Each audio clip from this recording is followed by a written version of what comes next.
We are live. Good evening and welcome to the meeting of the Exam Schools Admissions Task Force. Because this is a remote session, I will ask Ms. Parvex to call the roll. Thank you, Mr. Contompasses. Mr. Acevedo, Ms. Aguirre, Mr. Chernow, Mr. Kreger, Dr. Freeman Wisdom, Ms. Grassa, Present.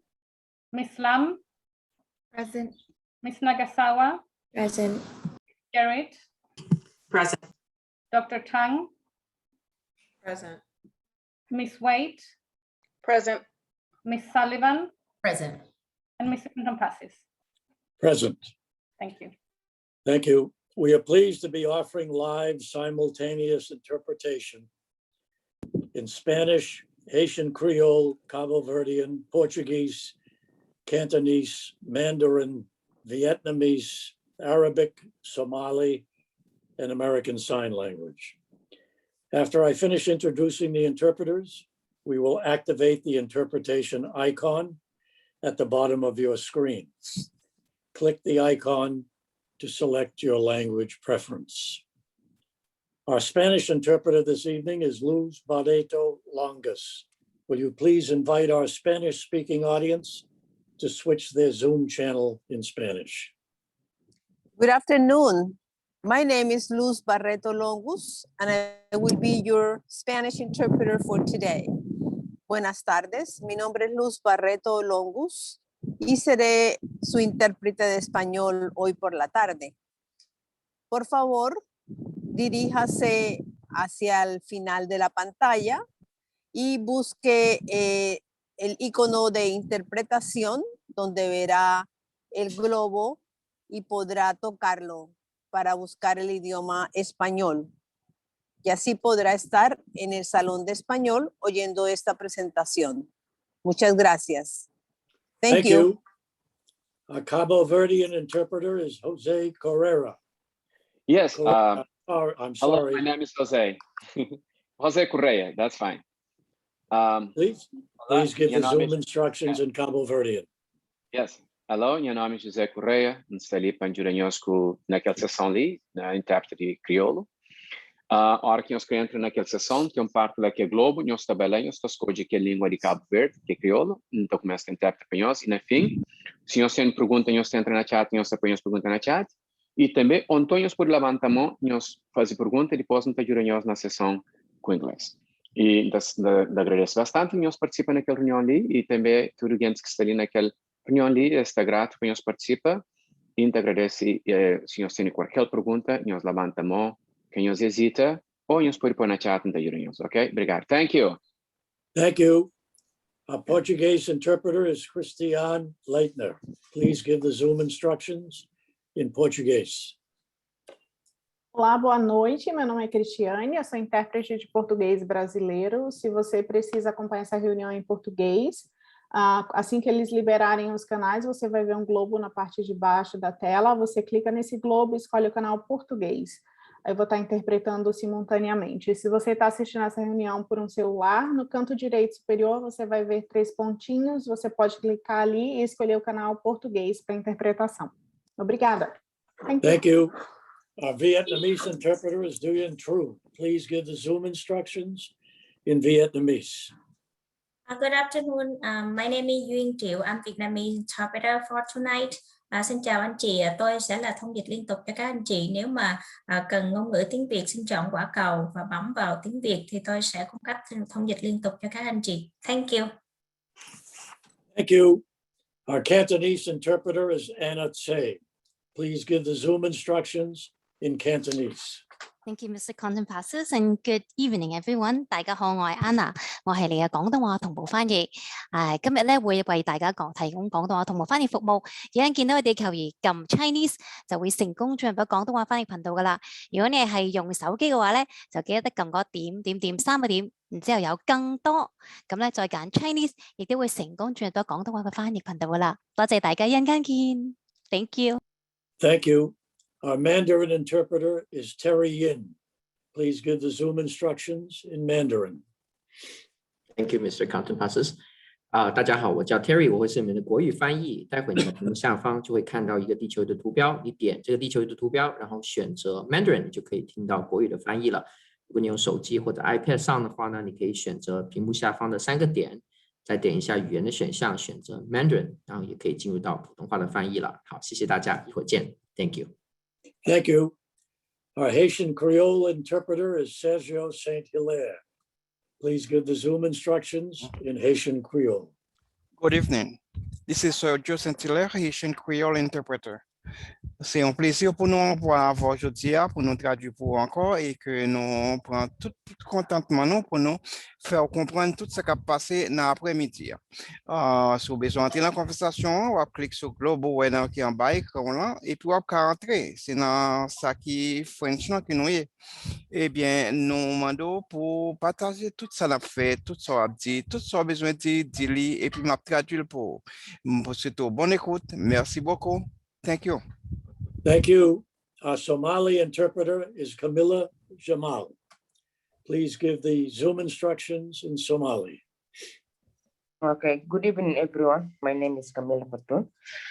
Kusoo dhawaada caawa shirkeena oo intaan noo wada socday inaa la socoteen. Marka waxaad iga heli kartiin globalka Soomaaliga. Marka halkaas iga maqli kartiin sharaxaada iyo waxay noo soo bandhigayaan. Marka soo dhawaada. Thank you. Thank you. Our Arabic interpreter is Ahmed Al-Rubaye. Please give the Zoom instructions in Arabic. Thank you, sir. مرحبا، أنا اسمي أحمد الرباعي، أنا مترجم اللغة العربية لهذا اليوم. بإمكانكم الاستماع إلى الترجمة باللغة العربية من خلال الذهاب إلى أسفل الشاشة. ستشاهدون علامة الكرة الأرضية. اضغط على هذه العلامة وستظهر لك اختيارات اللغات. قم باختيار اللغة العربية وعندها ستتمكن من استماع الترجمة الفورية. شكرا جزيلا. Thank you, sir. Thank you. We also have American Sign Language interpreters, Charlotte Spingston and Crystal Chung. Thank you all for assisting us this evening. We will now activate the interpretation icon at the bottom of your screen. And I'd like to remind everyone to speak at a slower pace to assist our interpreters. We'll move on now to the approval of the minutes from the June 14th, 2021 meeting. You've all received these. At this time, I would like to entertain a motion to approve the minutes as presented. May I have a motion, please? Wait, when do you say when you have something to edit in the minutes? I'll get to that in a minute. As soon as I get a second, we'll move on. I can take one. Okay. Who Thank actually you. made them? I'm sorry, who made the motion? Ms. Lum, I believe. Okay, Ms. Lum made the motion, so then you still need a second. I second. Thank you. Is there any discussion, objection, or change in the minutes? Ms. Tung, I believe you might have something to add. I just had a minor edit on the bottom of page 3. The thing that says Dr. Tung agreed. The last sentence ends with it mitigates gaming the system and stereotypes. And what I said was and stereotype threat. And I would like Sorry, did you say threat? yeah, it mitigates gaming the system and stereotype threat. I'm sorry, Ms. Tung, I didn't hear the last word.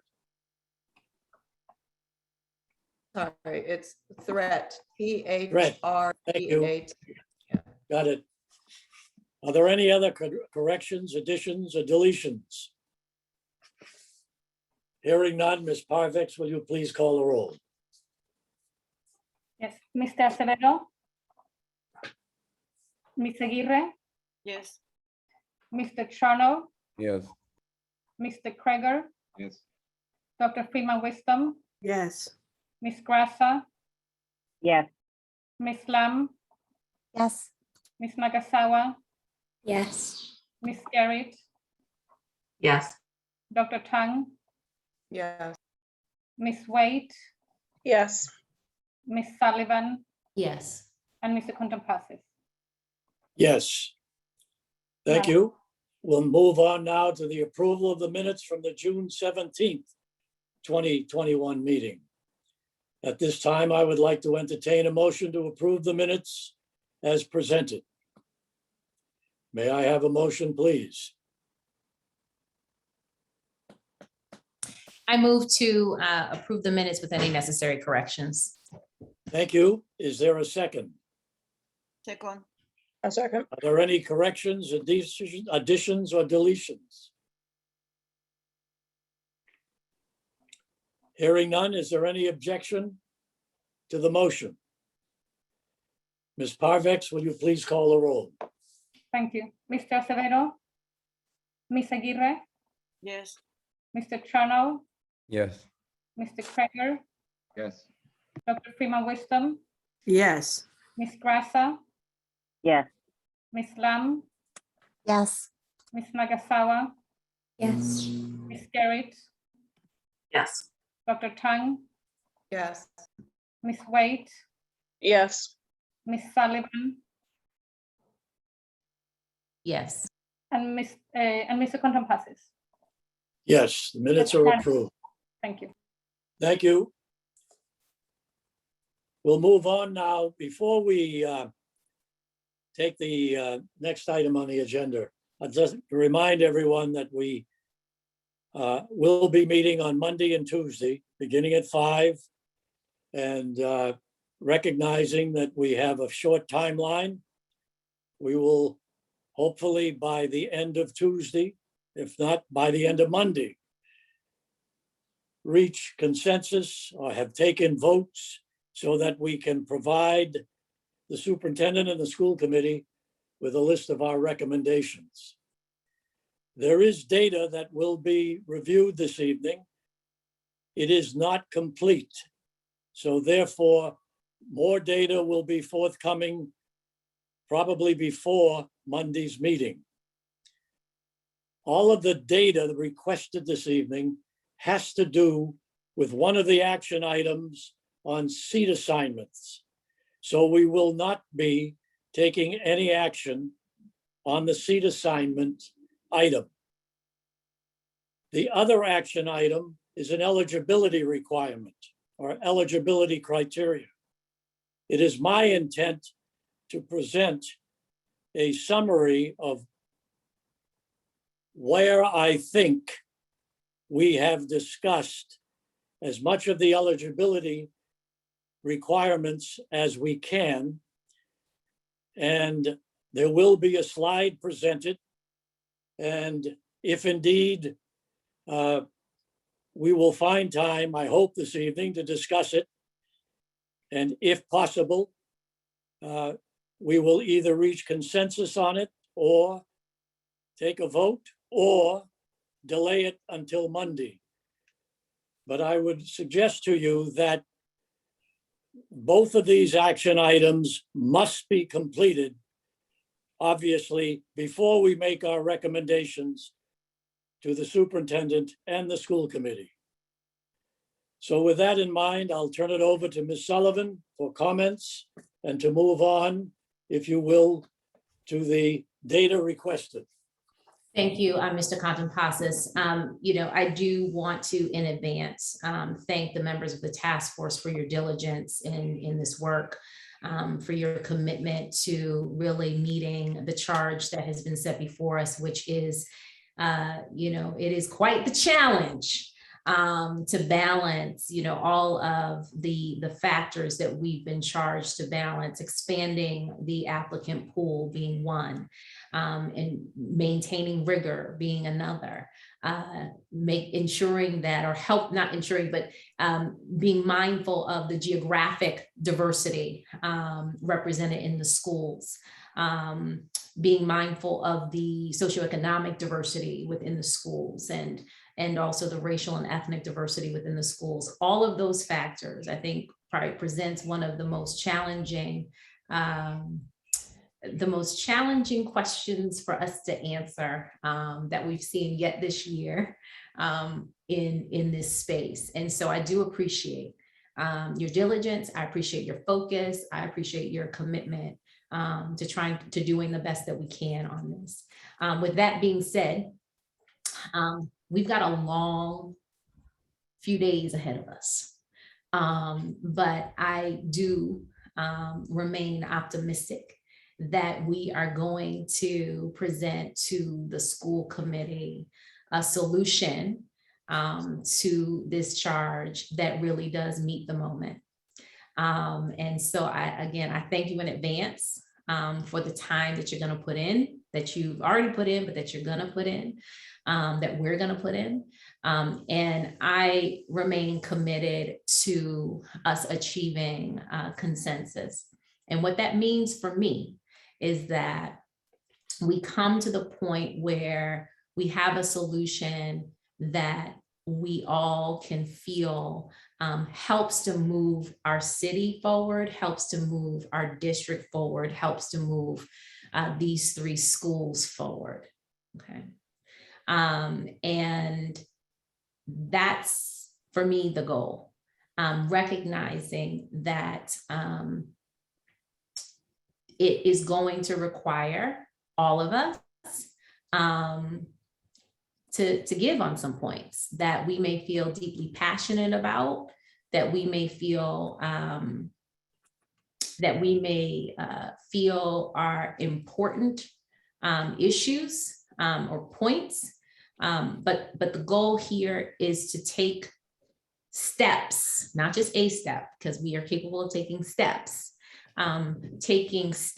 forward in this work. So with that, I look forward to seeing, I think Ms. Hogan has some data. I would like for us to, any data that's presented tonight, I'd like for it to be complete. If it's not complete data, let's wait until Monday. I want to make sure that whenever at this point, any data we're reviewing is complete. So if there's complete data and analysis available for tonight, let's see it. And then we will turn to our conversation on eligibility. Ms. Sullivan, would you like to give an introduction to the data that has been requested by the task force that Ms. Hogan is working on? Because I don't think at this particular point in time, at least the message I received was that all of the data requested was not available. And perhaps you might want to introduce what it is that we will be reviewing, if not tonight, Monday.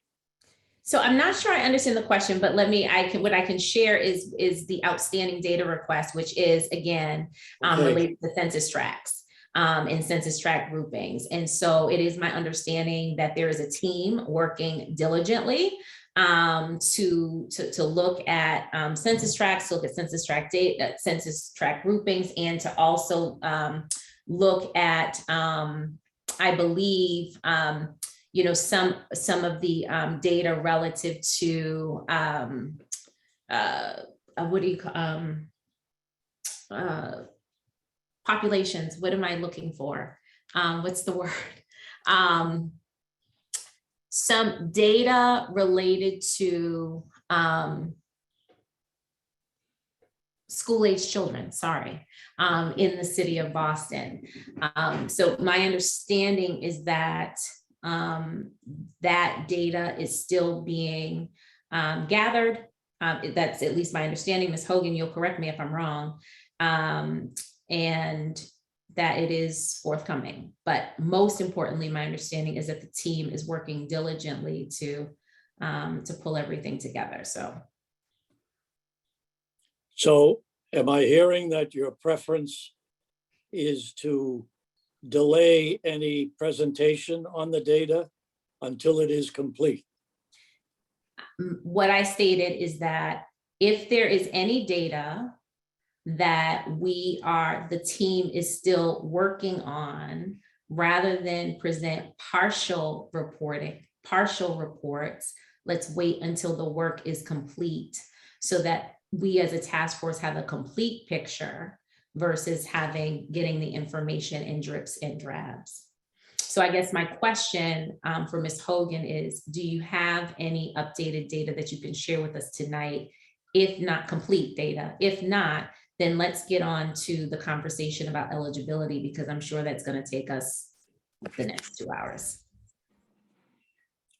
So it might help to clarify what is ready for tonight, and you can let me know if you'd like to see it or hold until the next meeting on Monday. All right, that wasn't okay. I mean, okay. So the request last week from Dr. Tung during the task force meeting was about simulations that incorporated the bonus points. So we've completed simulations. The 2 existing simulations that we looked at were 20% citywide, 80% census tract tiers, and then 100% census tract tiers. So we incorporated the bonus points into both of those simulation options. And that is what is ready to present. Great. Yeah, that sounds good. Thank you. Are you ready to go? Yeah. Okay, thank you. Pull the right windows together here.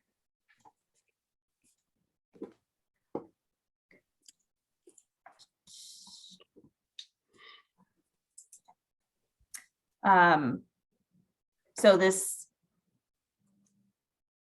called simulation set 3 because we've already looked at set 1 and 2 previously. And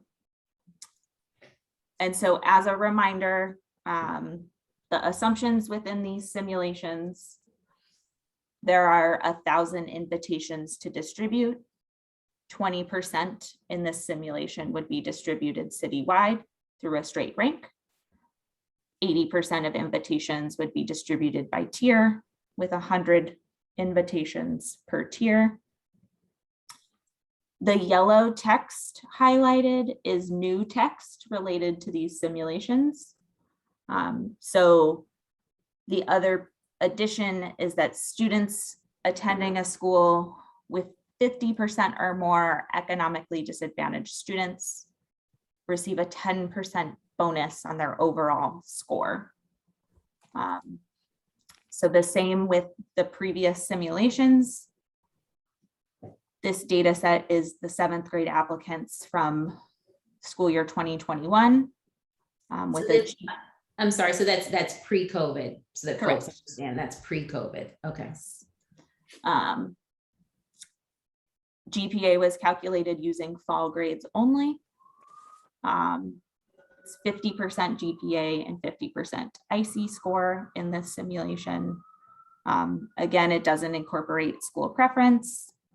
And then caveat here at the bottom, we only have economically disadvantaged data by school from DESE, the Department of Elementary and Secondary Education. So it's only available for BPS and charter schools. It's not available for METCO for students who attend METCO? METCO would be considered another public school district, so right. It would be available for that. Okay, so it's BPS, charter, and schools participating in METCO. And then we've previously looked at 6 different tier options to fit the data on the slides more easily. We've included tier options 1, 5, and 6. These are the options that include the English language variable.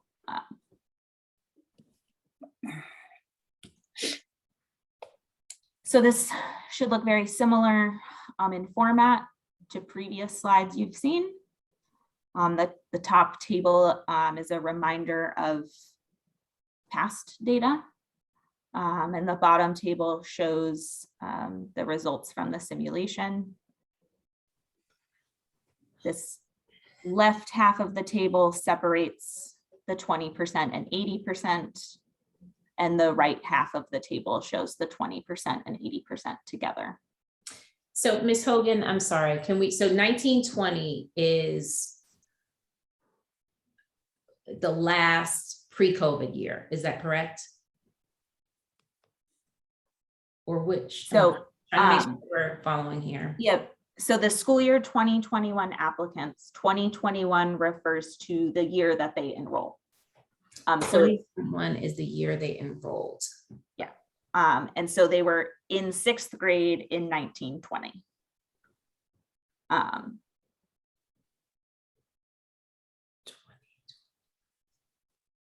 Okay. So in the fall of 2019, yep, they took the IC.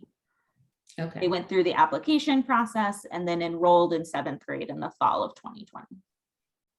So there's the 7th graders that just finished their 7th grade year. Okay, great. Thank you. And so the top bar is the data that we have seen before. The lower bar with the color coding is your new simulation. Correct.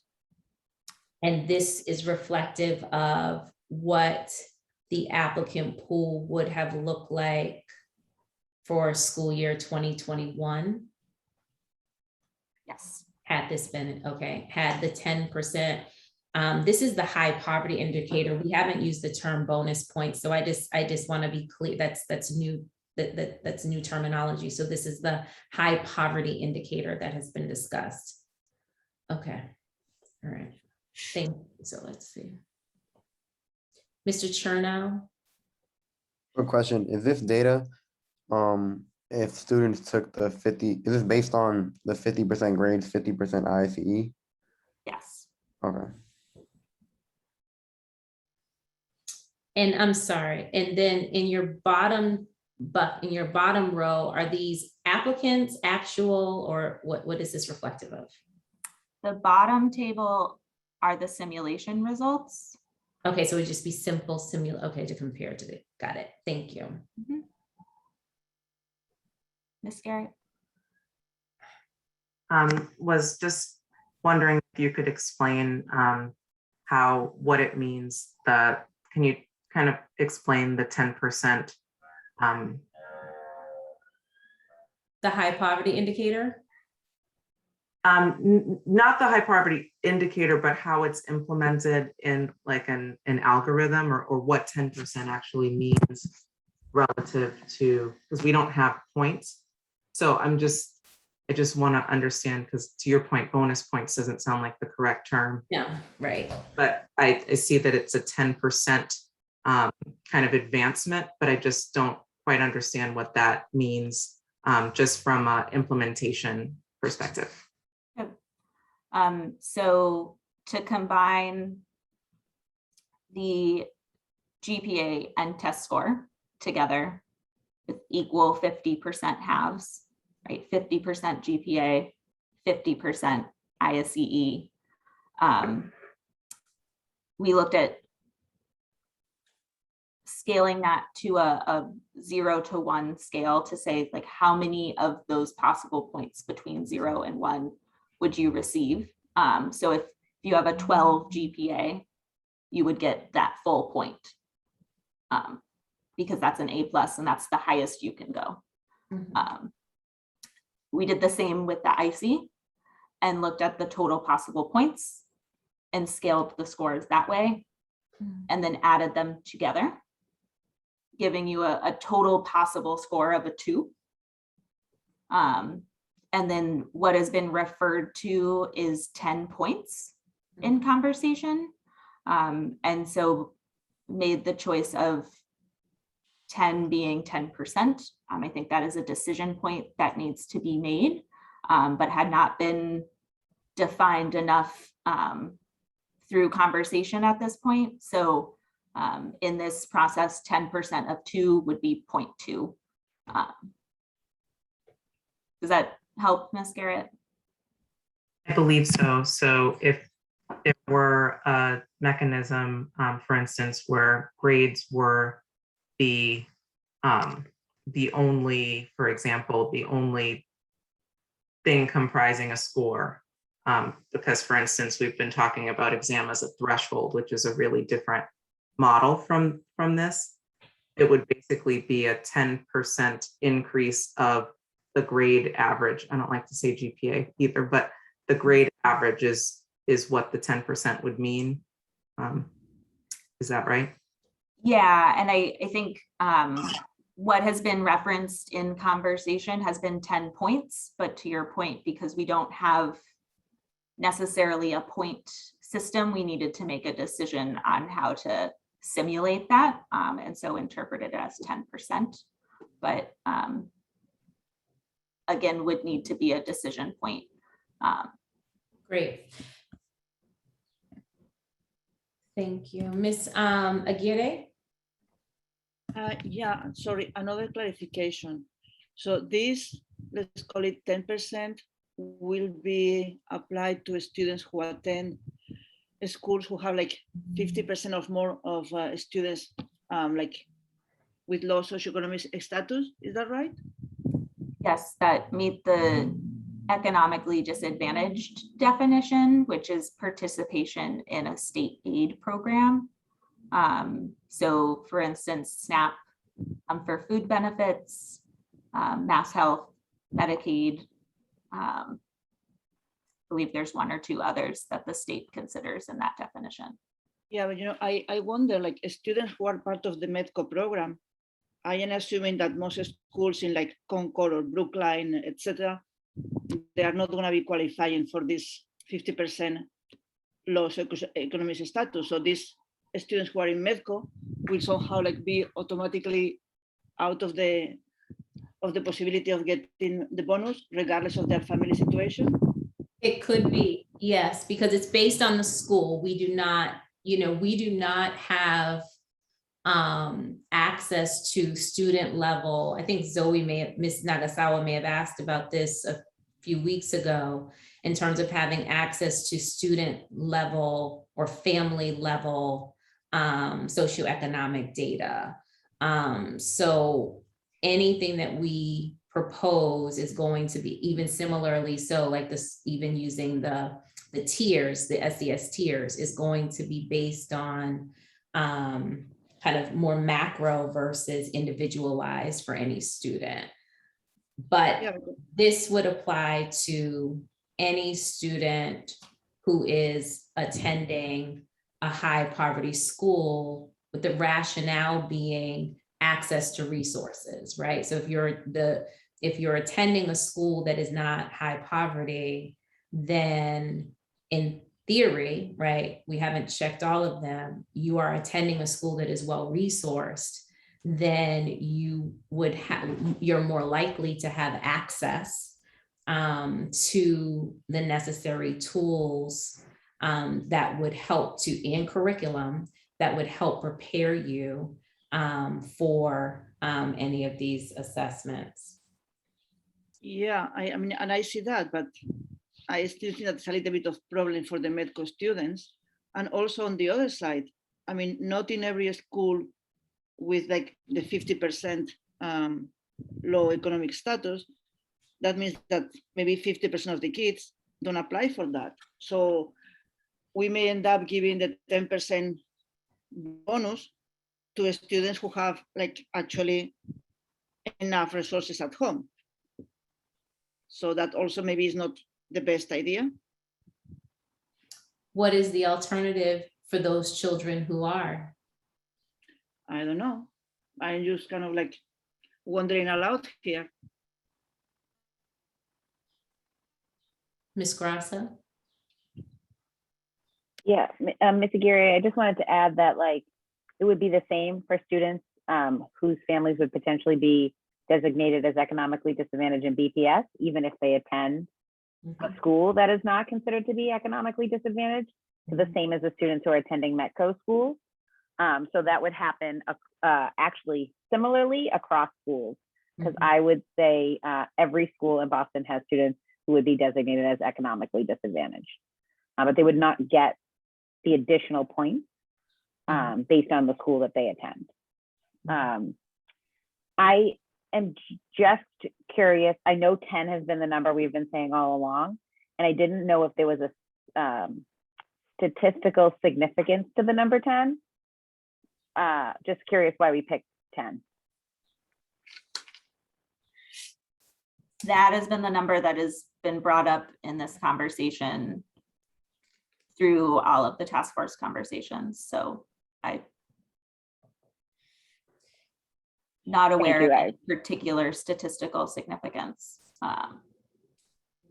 So if I'm reading this correctly, the high poverty, the 10 point or 10% high poverty indicator actually increases the economic diversity or the opportunity for children who are deemed economically disadvantaged beyond what the interim policy did.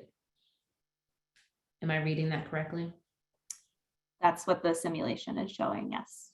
And there is a slide at the end that shows the comparison between the different simulations.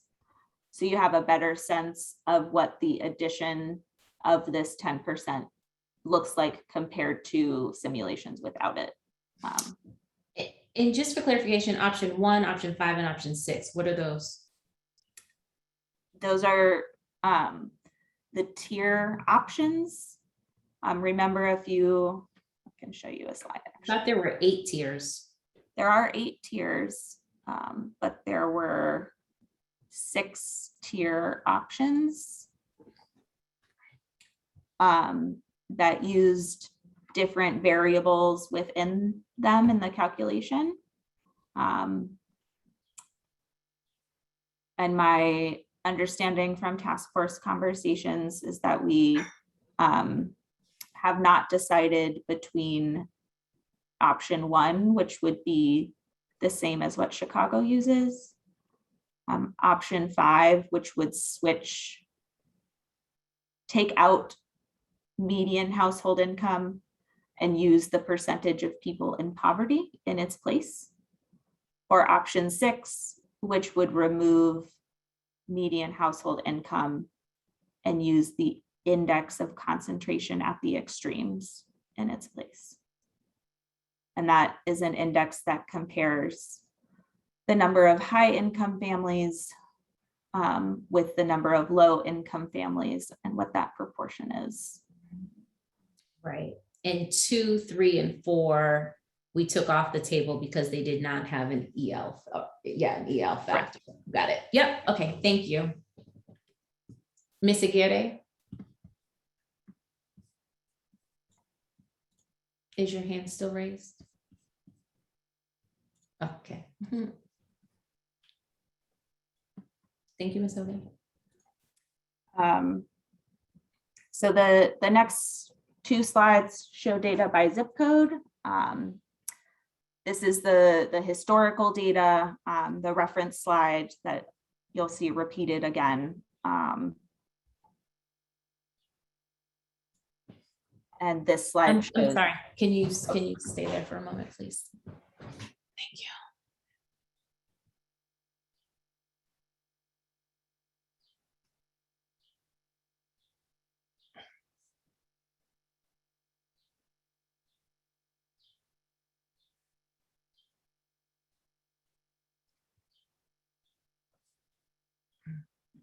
Okay, thank you.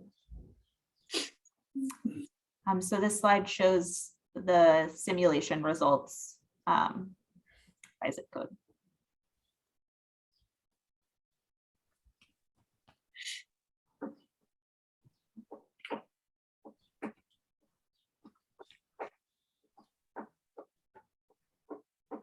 Are we able to see the change, or are we able to get this slide on the same page as this data on the same page as the previous slide so we can compare? It will either try and put them on the same page now.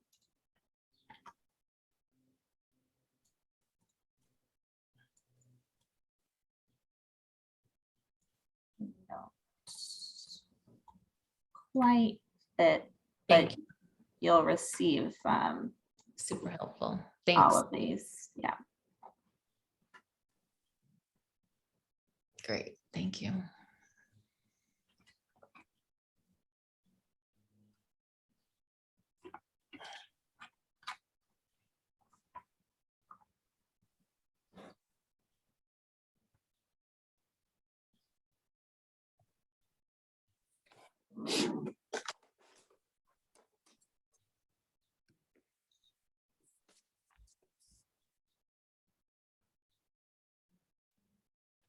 What is option 5 again?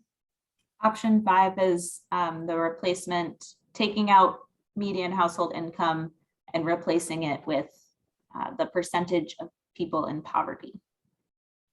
Thank you.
Great. Do I see any hands raised on this? Are we still looking?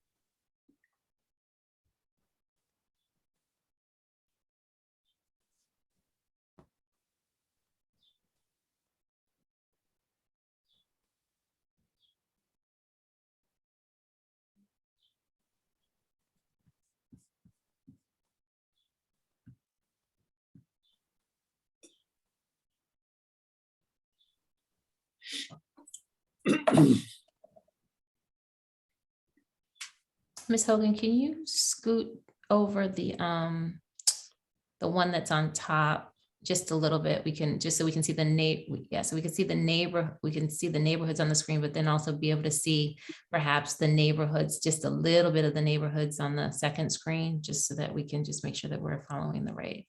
Okay, or that. Yep. Thank you. Oh, sorry. No, either way, actually, that could work. That work? It's just hard to just Yeah. want to make sure I'm looking at the right lines here.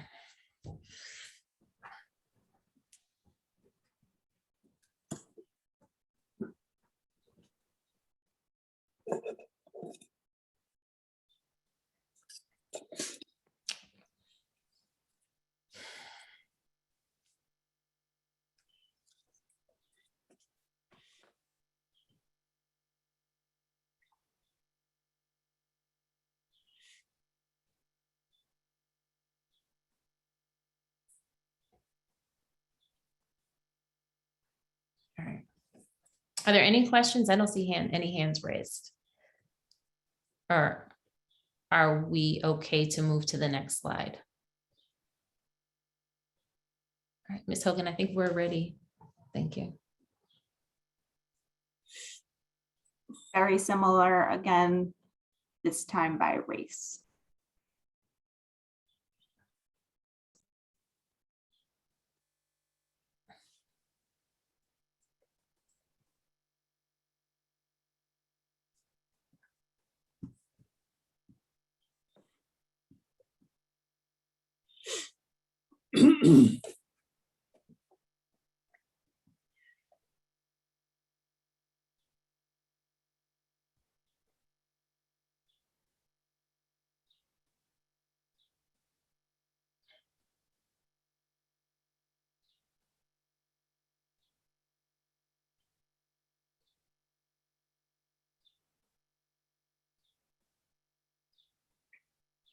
Ms. Hogan, do these include the bonus points in each of the options? Yes, this set of simulation includes the high poverty. Okay, 10%. thank you. Yep. Thank you.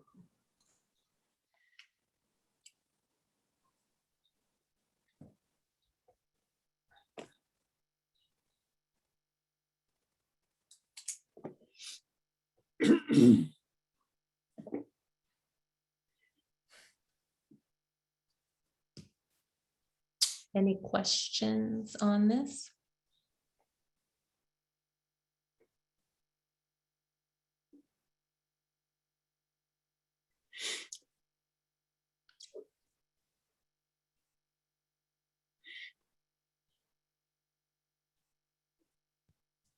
Okay, we can go to the next slide. So what changes here is 100% distribution by tier instead of 20/80.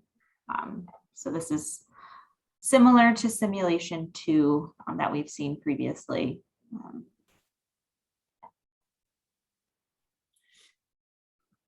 We start with tables by economic status.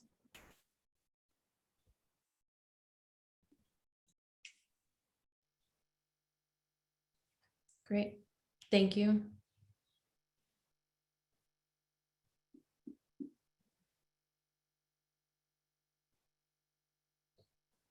So across the board, there's an increase in the representation of children who are within the economically disadvantaged. Yes. Grouping. Okay, can we go to the next slide, please? I'm going to thank you. Real-time edit.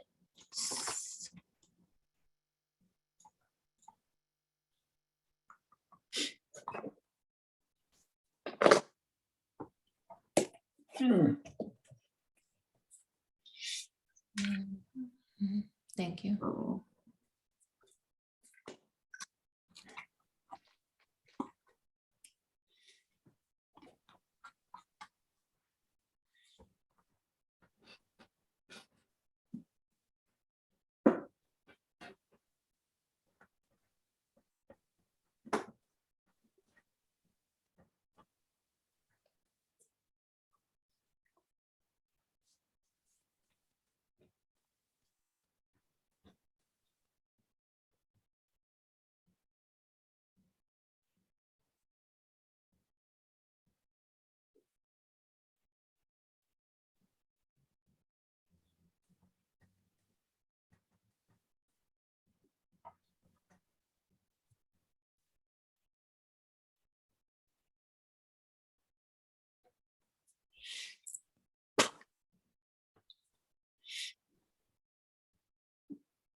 Any questions? I don't see any hands raised.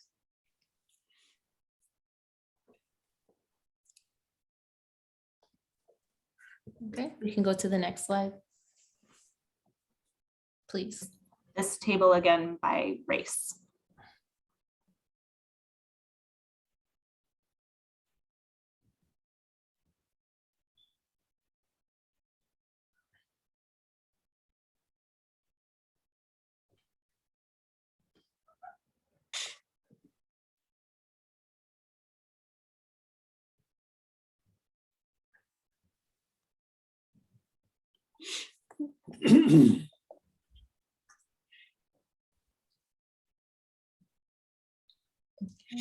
Thank you.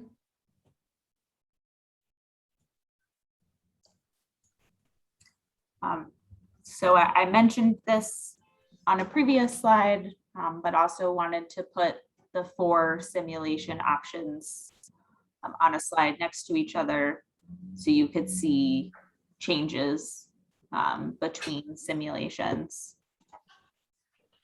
So this slide looks at economic status. The top left is the 20% citywide, 80% tiers. The top right is 100% tiers.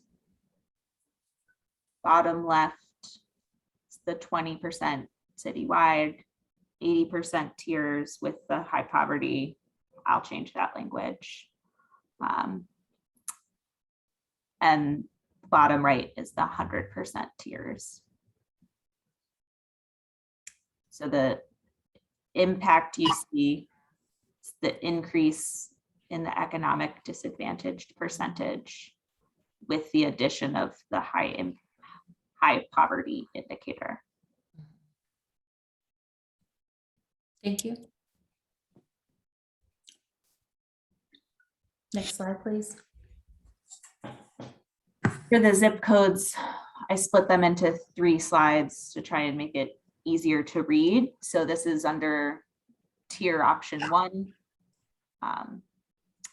the 4 simulation options. Thank you.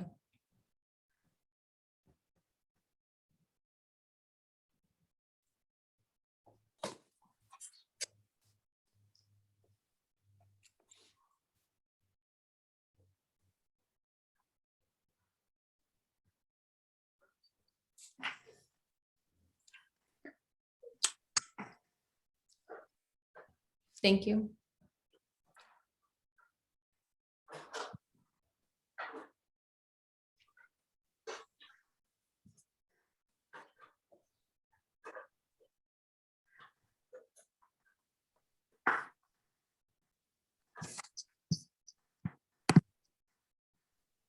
Ms. Garrett.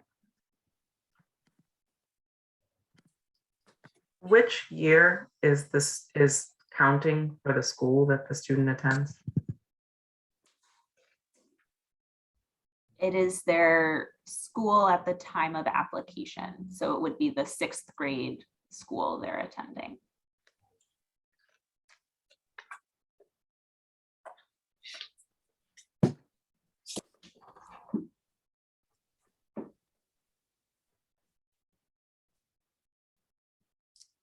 Thank you. Ms. Grassa. I want to thank Ms. Garrett for saying that, because I do know for some of our students, there's a grade change in 6th grade, especially if you go to a school that does not, your elementary school does not have a 6th grade. So it's possible that some kids could attend an economically disadvantaged elementary school and go to an economically advantaged middle school or upper grades, or maybe vice versa. I think both options could happen, and just wanted to name that. And something.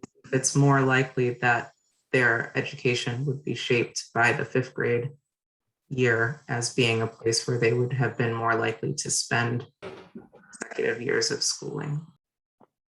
I absolutely agree, Ms. Garrett, because I feel that if you're going to a new school in 6th grade, there hasn't been an opportunity to benefit from the resources there.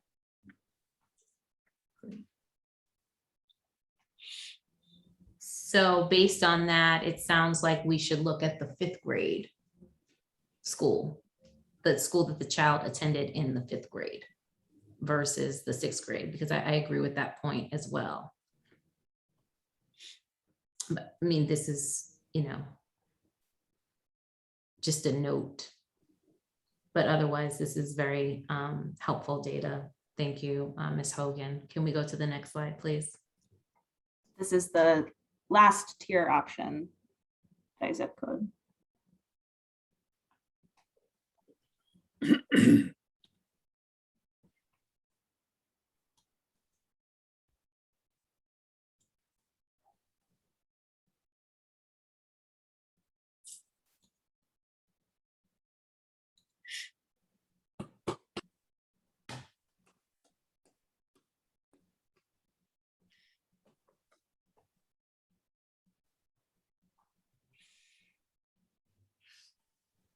Great. Next slide, please.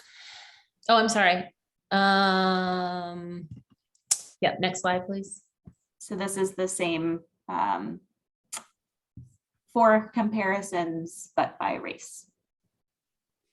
And I believe this is the last slide.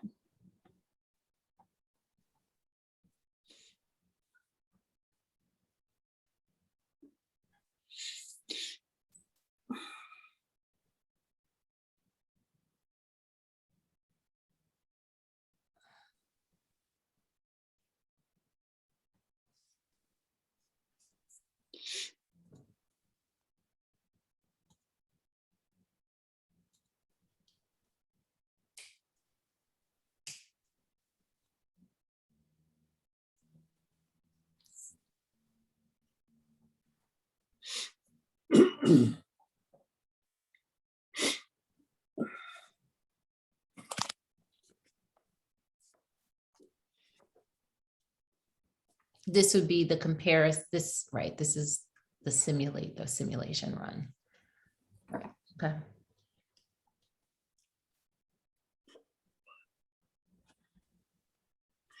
Thank you. Oh, I'm sorry. I don't see any hands raised. So that's the last slide I have for tonight. Okay, thank you. Thank you very much. Yep. All right. Okay. Any thoughts, reactions to the data that was just shared?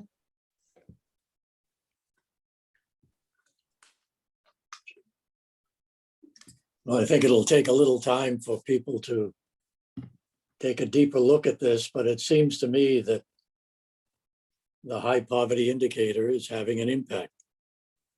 Right.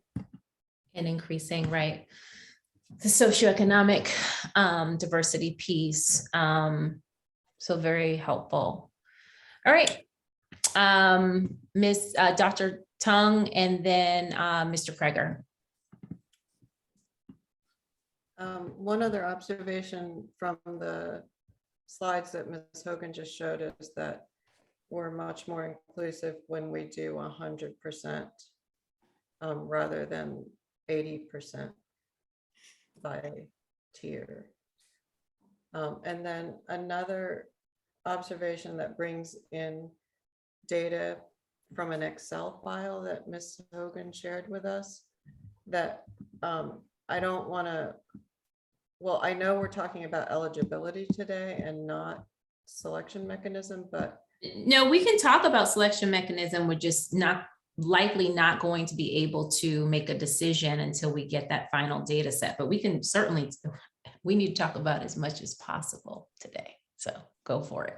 Well, so all the data that Ms. Hogan just showed was using the tier allocation for that recognizes socioeconomic distribution around the city, but not necessarily neighborhood diversity.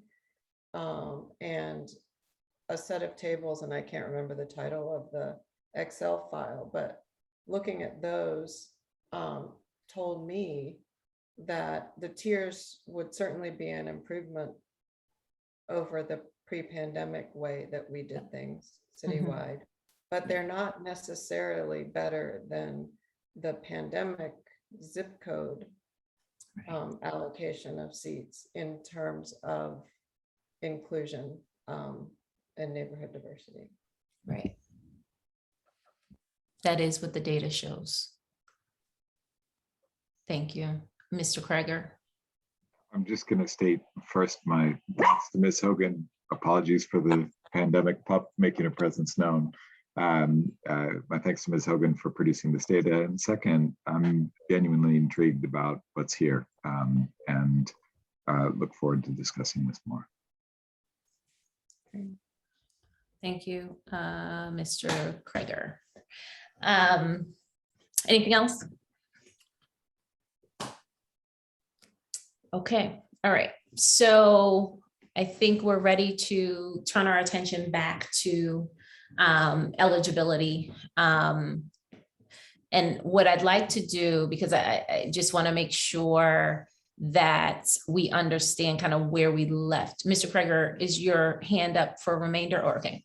Want to make sure that we're clear on where we left the conversation on whatever day it was the last time we met. I don't even remember at this point. With respect to the eligibility pool, because I know that there were some members who were not able to join us for that meeting.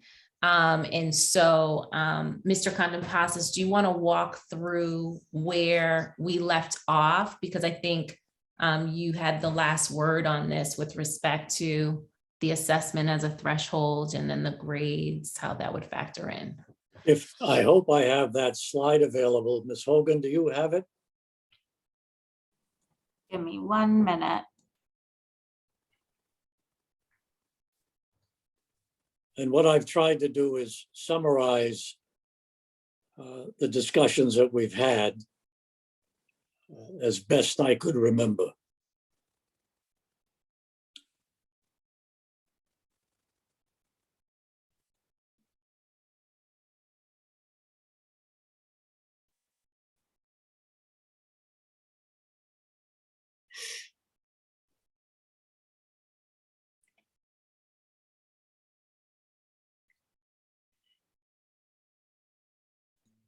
Is this the slide, Mr. Condon-Passos?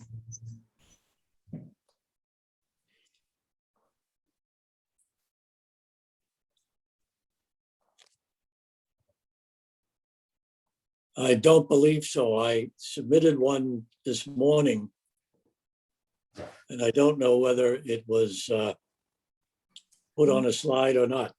Was I copied on the email? If so, I can pull it up. If not, was I copied? Does anyone know? I don't know. Okay.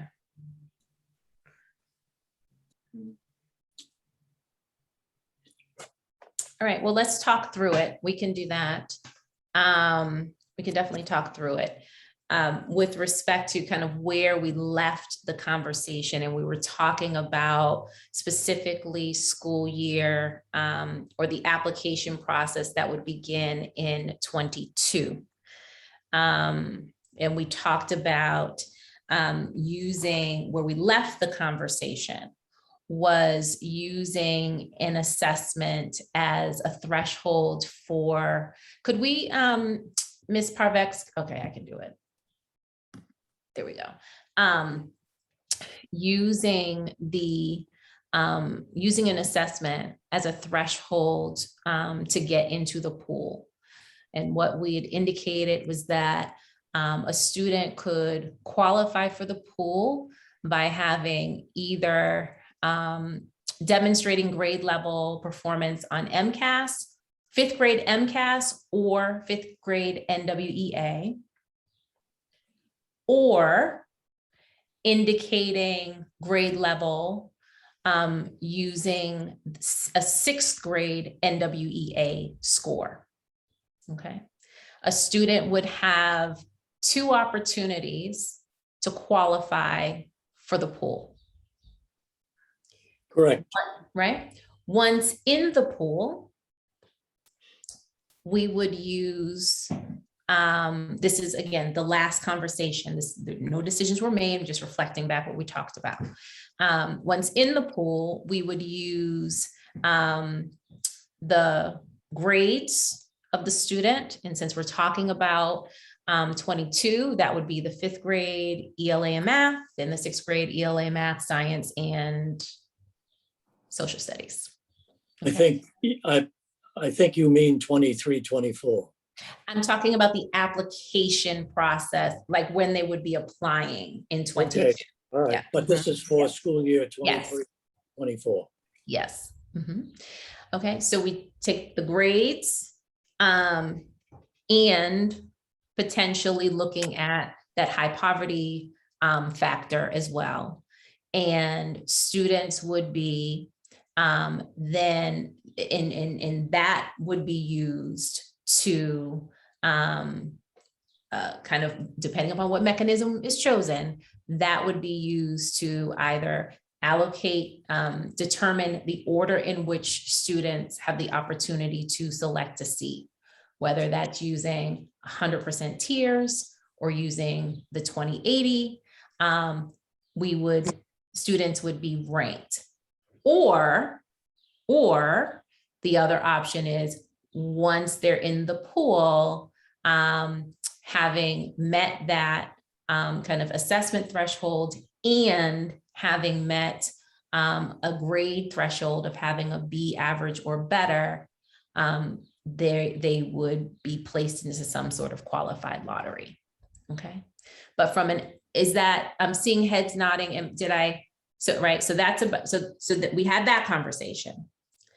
Then there was a conversation about, what about the student who is top of their class, they have the A average, but for whatever reason, they're unable to clear that assessment threshold. Is there something that we could do? Is there something that we should do to take into consideration that student profile? We did not go fully down that lane. We started a conversation there, but we opted to try to solve for the vast majority of students with an understanding that once we did that, then we could try to solve for any of the kind of concerns that might be outliers. Is that right? Okay, so that's where we left the conversation. What day was that? Was that Monday? Friday? Was that? It was Friday. No, it was Thursday. Oh, it was Thursday. Okay. We've been in so many meetings together over the last few days. It's hard that the days are just running together. All right, so that was a week ago. All right. So that's where we left the conversation with respect to eligibility. Now, there was concern, and we neared consensus on that. Okay. There was concern raised with respect to the assessment being used as essentially a gate to the pool. Okay. And that, I just want to put that on the table, right? Put that into the space as something that we need to talk about. So that we can hopefully put this eligibility conversation to bed tonight. Dr. Tung, I see your hand raised. Yeah. So y'all know where I stand on test or no test, but I wanted to add another option to the two that Ms. Sullivan raised, because eligibility based on a score just makes me so uncomfortable for many of the reasons that we've gone through before. So another option would be to use a composite score that includes both GPA and assessment, with weighting them dependent on the conversation. GPA assessment in the high poverty indicator? Yes, yes. Okay. So that would be akin to what the pre-pandemic policy. Well, in my version for discussion, I would weight the GPA greater than the assessment. Well, I'm confused now. I'm confused.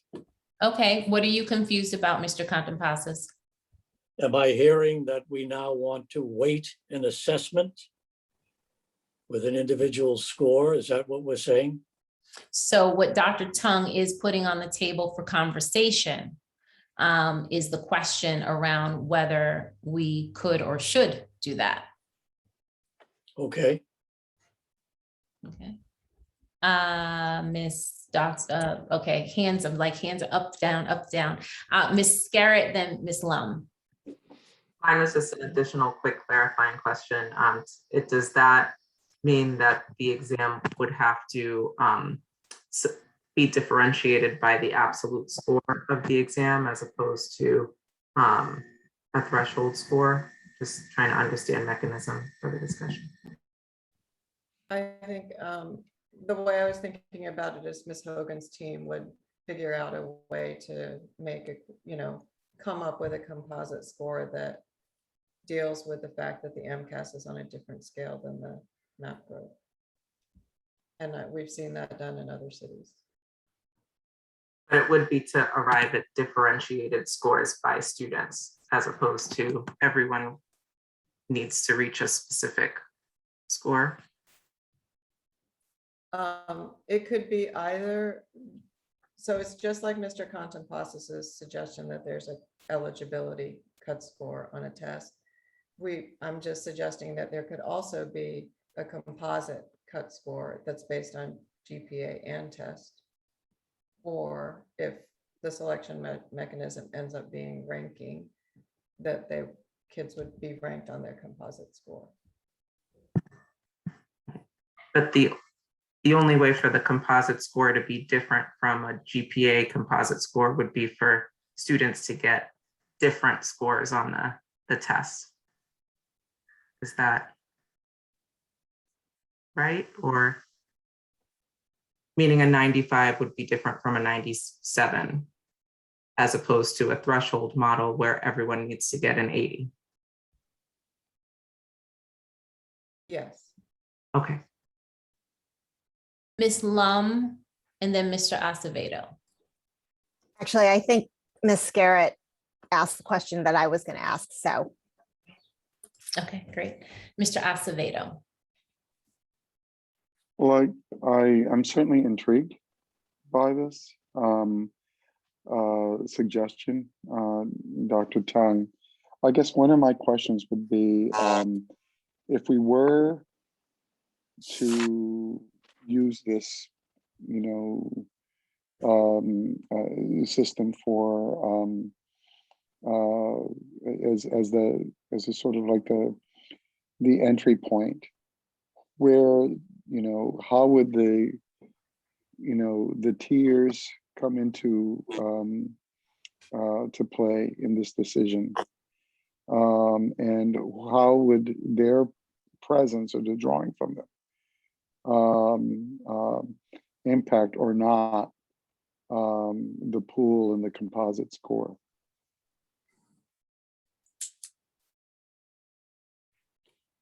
Was that a question for me? Yes, I suppose that it's your suggestion. Well, this is where the conversation has been difficult, where we separate eligibility from mechanism, because it matters, right?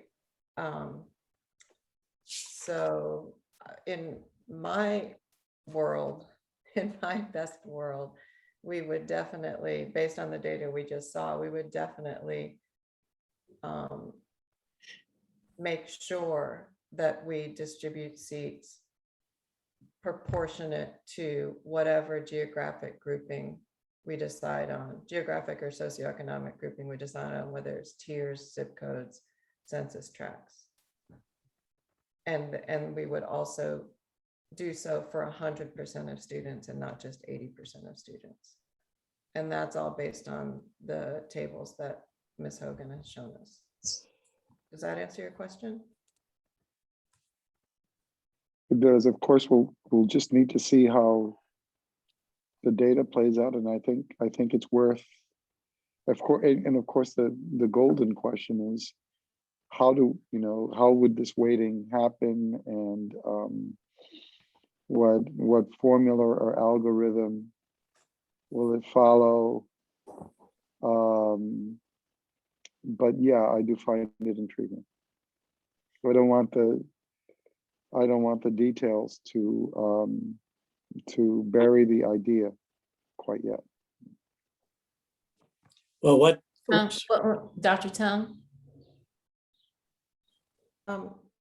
I also wanted to add another piece of information for this question about eligibility, which is that after Thursday's meeting where the only a test and cut score was being discussed for eligibility, I reached out to Dr. Shepherd again and queried her on that. And she did, that is what she recommended on May 21st. And she said that there's a bit of nuance that she doesn't think got through, which was that it only works if you use a cut score like the state average or something low enough to mitigate the harm that such a high stakes decision based on a test score could create. So I'm not sure what that cut score would be. But she cautioned against it being proficiency. I see. And remember her scatter plot, that it also supports the idea that you would want to make sure that the cut score is low enough. So that comment relates to if we were, or as we are considering or weighing using a composite score vis-a-vis a threshold. Yeah, I'm just trying to get the information out. Yeah. At the beginning of the eligibility conversation so that we all have. That's helpful. Thank you. Mr. Contempas, Mr. Acevedo, is your hand still raised from the previous time? Yeah. Oh. My apologies. No problem. I just don't want to. Okay, so Mr. Contempas and then Ms. Lum. My question is, I thought we had discussed the threshold score to be the equivalent of a grade level B or better, which I believe equates to a meets or exceeds expectations on the MCAS or the state standards. I want to know if we use, and maybe it's my not understanding this, the old system was 50% test score and 50% GPA. A composite was put together, an algorithm was run, and rank order was determined. Is that what we're talking about? Similar, but not the same. So we're looking now at putting a weight on the MAP test. Yes. This is the. We're discussing it. That's where I'm going with this. Yeah. And so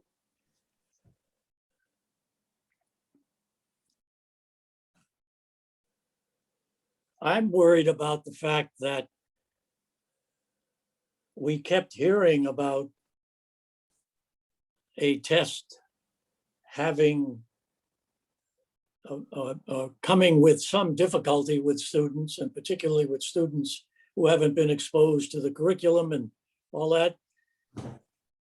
How do we then deal with all of the concerns that have been raised, which led us, I think, to talk about a threshold score rather than anything that weighted the exam?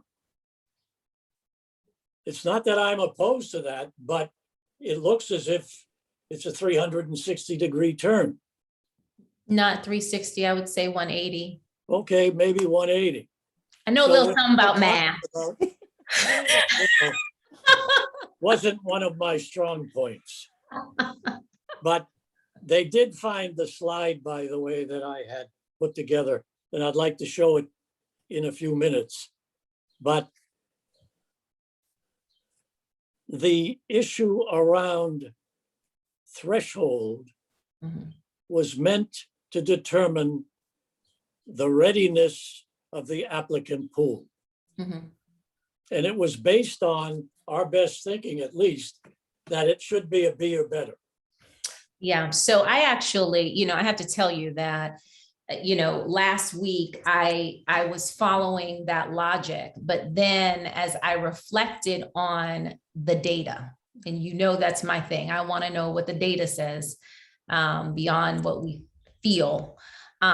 So reflecting on the data relative to assessments, my concern is that if we were to use the threshold, we make the assessment even more high stakes than it was under the pre-COVID policy. And part of, and there were already concerns about how high the stakes were with the assessment. By making the assessment the only way you can get into the pool, we have raised the bar in a way that the data suggests would be more exclusionary and counter to our charge. And so while for me, I'm not, listening to this, I'm not doing backflips in joy about having a composite score. I am, upon reflection, deeply concerned about creating a structure whereby an assessment so many people across the city have had issues with now becomes even more of a potential hurdle for students to get over. So for that reason, I would be willing to have a conversation about a composite score. Which then leads us to determining or having to determine what the percentage is of each variable, does it not? Yes, indeed. So it isn't very much different than the old system, which was, divided up equally, 50-50. Well, I would be opposed to that, but that's a conversation for, the next few minutes. Let's see conceptually where people want to go with the conversation. Ms. Lum, Okay. Ms. Prager. Yes. So I'm wondering, and I need probably some of the school leads to maybe help inform this question a little bit more. And I'm sorry for the outside noise in my neighborhood. If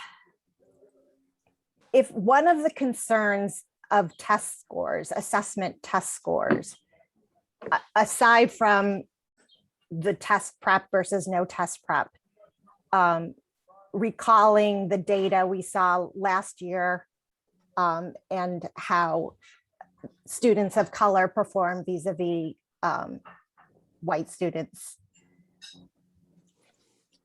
If the understanding is that there is potentially racial bias factored into these scores, could we then look at, rather than a strict threshold of B or better or meets or exceeds expectations, is there a way to determine a median score or a average between, I don't know. I mean, I'm not sure if average is probably not the right way to go, but if there's another modality we can use to figure out a way that balances bias or the potential of bias with the actual outcomes of scoring, and whether that ends up being used as the threshold or used as the qualifying minimum to get into the pool in combination with GPA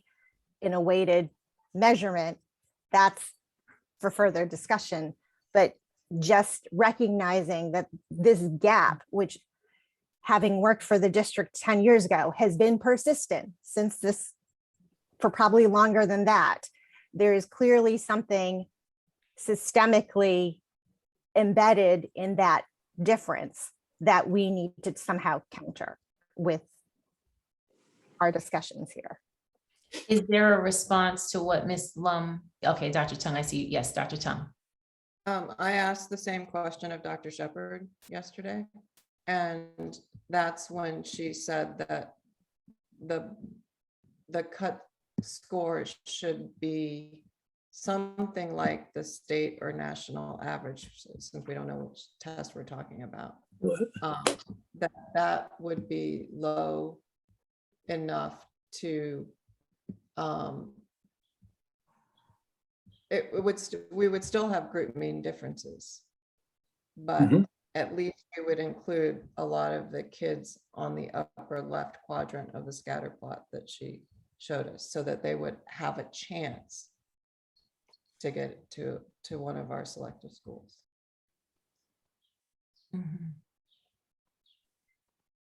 Interesting. Mr. Kreger? Just to give a little bit of voice to this, I'm intrigued by a model that, to Mr. Contopasis' question, returns us to some form of two-factor combination here. Right? I've expressed concern about too heavy a reliance on test. Quite similarly, we've all expressed concern about too heavy a reliance on grades. While I think it's quite likely that Dr. Shepherd and all the research behind it is quite correct, that grades are a more reliable indicator on much of this. I think we've all seen, both through the testimony that we've heard over the last several months, as well as through the stories we've read about the dangers of grade inflation, grade deflation, what have you, and the benefit that could come from relying on more than one factor to get us where we need to go. I'm quite intrigued by a model that includes the additional high poverty school indicator in what we're doing, and instead of using the test as a qualifier, could move us toward, and I don't know what the right percentage is, but something that's more like 70% grades, so that it's a more accurate reflection of what you're learning in the class, and 30% exam. I don't have the right numbers for the group, but something along those lines that places the greater emphasis on several years worth of classroom work rather than your one-time performance on a test. But that's my gut as to a way to get us to value these things appropriately.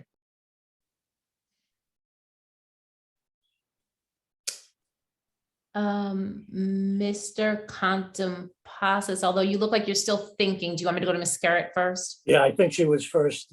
Okay. Ms. Sullivan. Garrett. Thank you. Just maybe a few considerations for us as we're talking out kind of these two different models, threshold and then a composite score. And I'm also wondering at some point to think it would be helpful to look at the visual if there is something of what we might have discussed. But related to this, I think we should just thinking about keeping things simple as well. The multiple opportunities to reach the pool, I think works well with threshold. I do think it could be complicated by different types of tests if the specific score is necessary for a composite. So just something for us to think about, especially do people get to retest and use the best score? And a lot more, that gradation could make our earlier suggestion of multiple opportunities more complicated, and I think might need to be considered in our conversation as we weigh this through. I know, Dr. Tung, you mentioned that there is the possibility to crosswalk score types, but I think when you're drilling down to get that specific score versus a threshold, that could be challenging.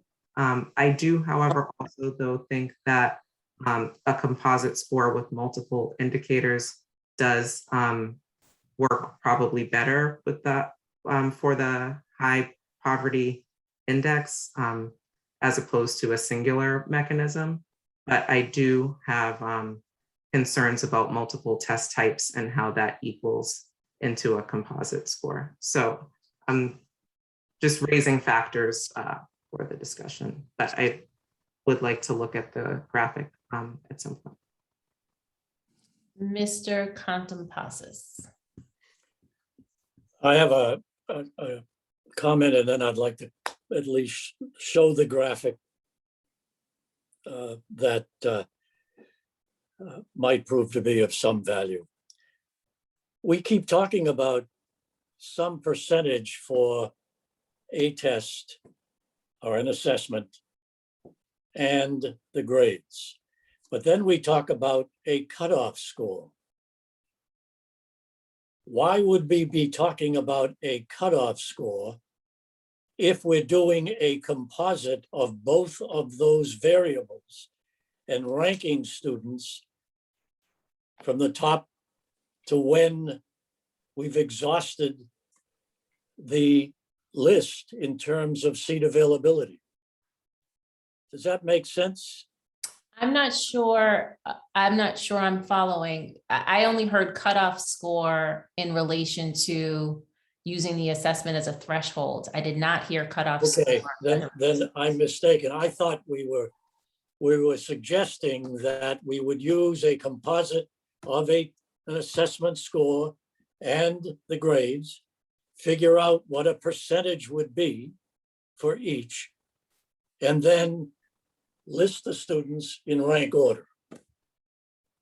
Plus the high poverty indicator. Right, right. Dr. Tone? I think I can respond to both Ms. Garrett and Mr. Contompasis. Ms. Garrett, I appreciate the push around the difference between using a test score and using a cut score. And there's definitely research that shows that using bands instead of a score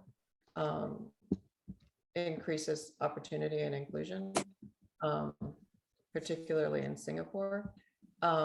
So we could create a composite score with a kid's band or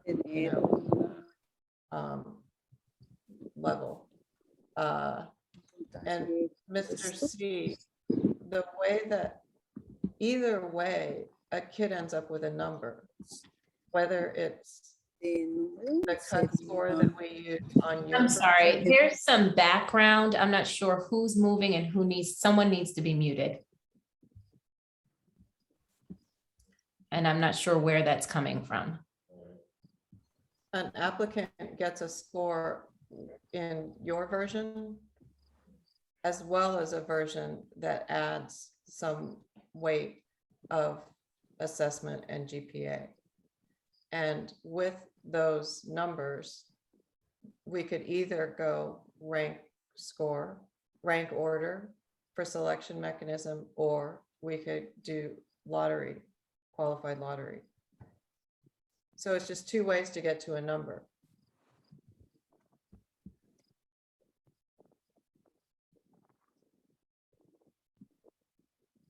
Mr. Contompasis, you're on mute. I would like to just simply show the slide, and it does include what I thought was an appreciation for threshold, but let's, if we can show it. It's another kind of setting. And I tried to deal with this in a phased-in kind of approach.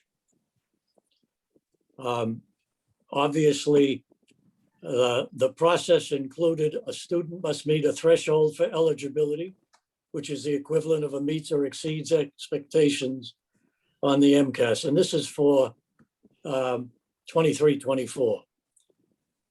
A student must have a B or better average.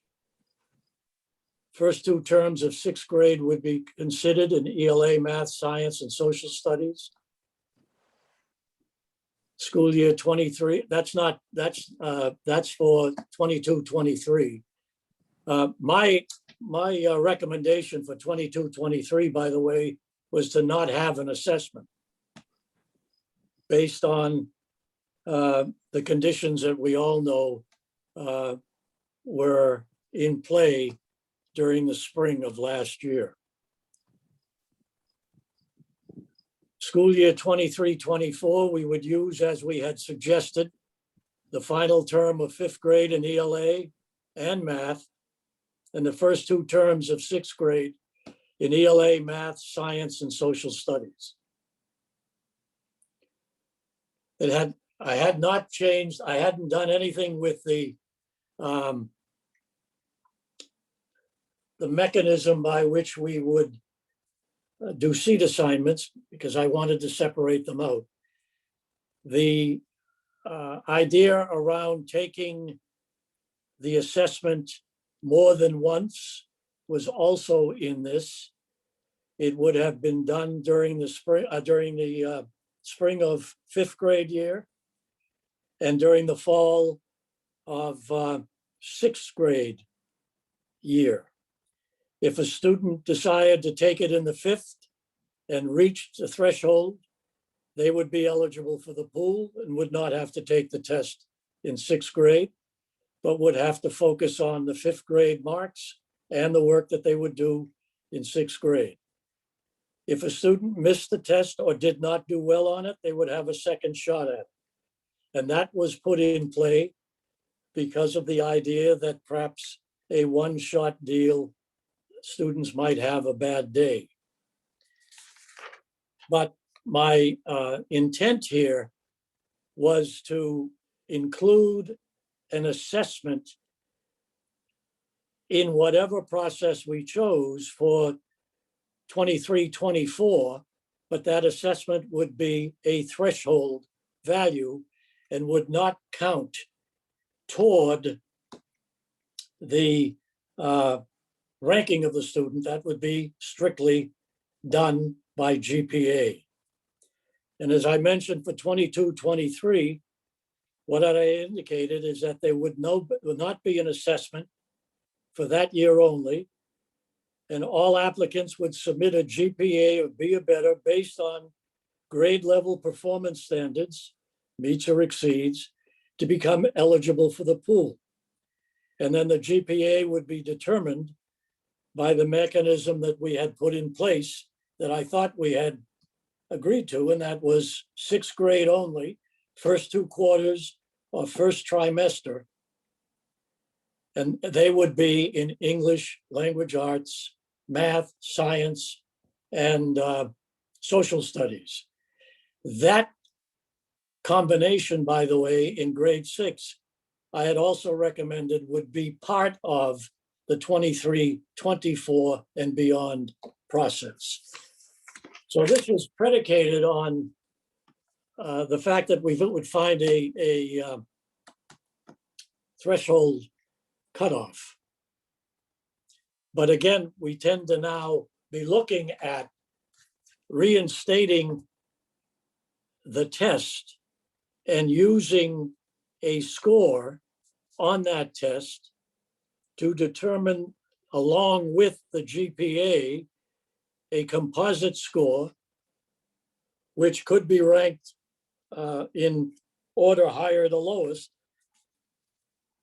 or could be done on the basis of a lottery with all of the seats that are available. So I guess that summarizes where I think we happen to be, other than what is the percentages that we would set aside for the value of the test and the value of the GPA.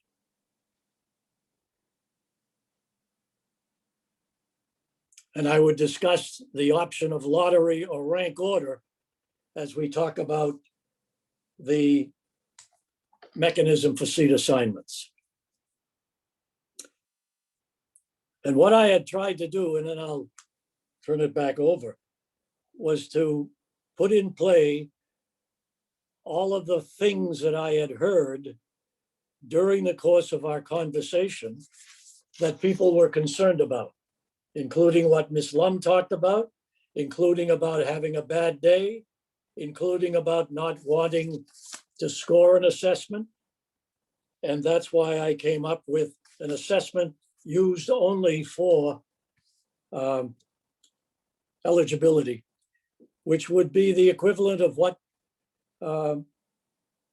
we used when we determined the interim process without the assessment. And what I am proposing, or what I was proposing for 22-23.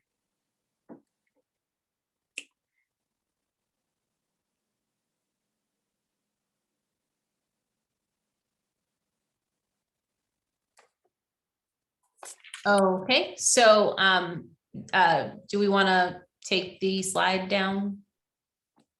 Yes, yep. Perfect. Let me see, hands. And they will be available, by the way. Dr. Tung.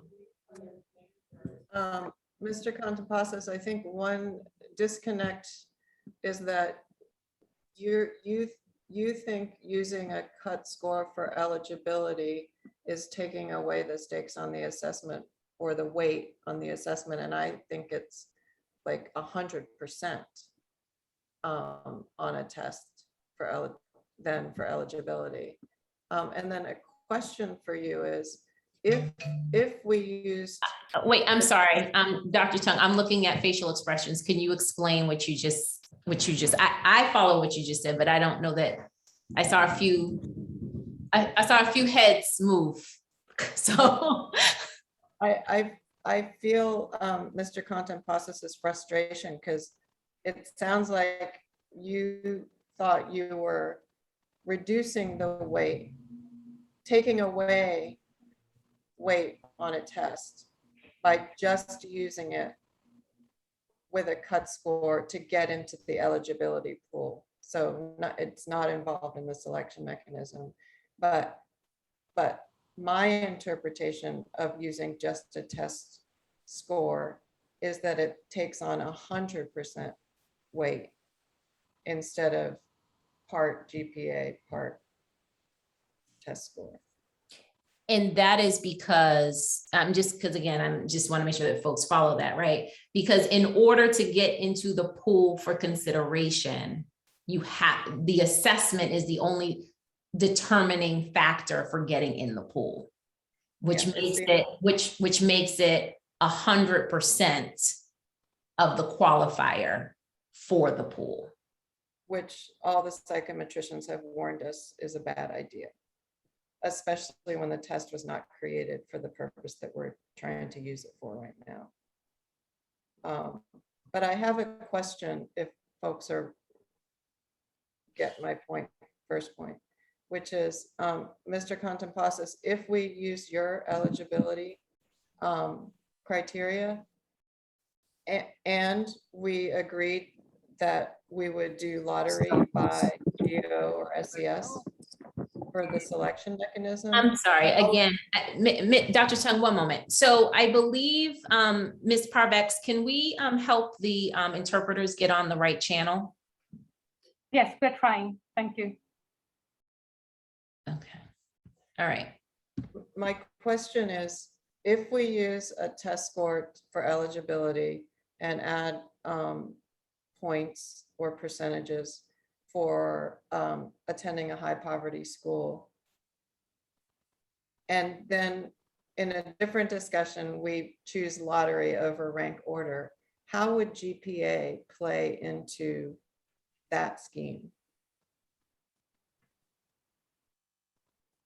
Have you thought of, if we used a cut score for eligibility and lottery for selection mechanism, how would GPA fit into that? I would think it would be the B or better. Yeah. Threshold. It would be the B or better on the grades. Yeah. Yeah. Thank you. Okay. Yep. And again, I'm open to. It's intriguing to suggest that we want to use the assessment and then assign a weight to it. Again, it's contrary to what we've been talking about since the beginning of this discussion, not today, in the past. So, Mr. Kanapakas, we have, yeah, right. Let's have some, I don't necessarily agree with that characterization, but let's get to, we haven't heard from Mr. Chernow, his hand is raised, and then Ms. Lum. Thank you. I just had a quick question about that. So I'm not sure if this is what Dr. Tung was asking, because I was a little confused about what she was asking, but if not, I'm gonna ask the question a different way, and if y'all can answer that, perfect. So if we use the model where the test is 100% of how you get into the pool, how then would grades be used? Because I wasn't sure if what you guys just said was that it would be threshold, or would they be ranked? So it would be ranked. So in the proposal we discussed last Thursday, you would have the assessment would be kind of how you get into the pool, and then grades would be how you were ranked. All right, got it. Thank you. Ms. Lum?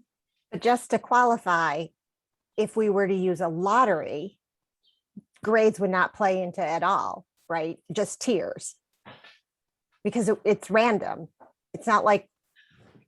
The only role that grades would play, if we so determined, would be it would be kind of the threshold grade level. So would it be a combination of the assessment score threshold and the B or better? Like you have to do both, and is that how it would work in order to qualify to get into the pool?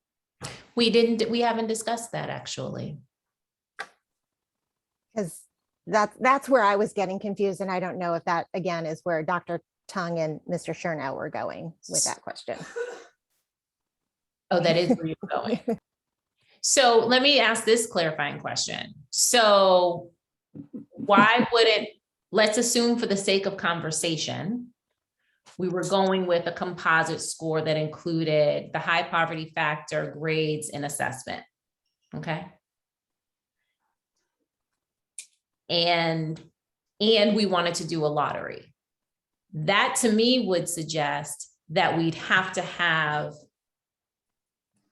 there would need to be something, some threshold number, composite score that would get the student into the qualified lottery pool. Right, I'm seeing heads not yet. So, right, so if you have a qualified lottery, then you have the composite score, and there'd be some number. Floor of some sort. A floor that then gets you into the pool. Okay. Ms. Garrett. So that was helpful, because I think I may have misunderstood your initial proposal, Dr. Tung. So I assumed that the composite score proposal was to arrive at ranks by tiers, since there would be the differentiated score with the additional high poverty indicator. And then there would be an assignment process with the weights and additional, and they would be 100% tier by your proposal. So kind of mirroring a previous iteration, but with the geographical layer and high poverty layer. So let me, oh, sorry. So I wasn't imagining the model described there with a lottery. Is that, I know that it's difficult to separate eligibility from mechanism, but it definitely affects the understanding of the policy in this case. So is it intended to rank, or is it intended to create a pool? So I actually want to respond to that, because we haven't gotten to mechanism. And so what I would suggest is, what I would submit is that if we lean toward having a composite score, then the question becomes, is it composite score with a qualified lottery, Or is it composite score with the socioeconomic tiers? Or composite score with the census tracts? Straight rank, I'm sorry, I should say straight rank.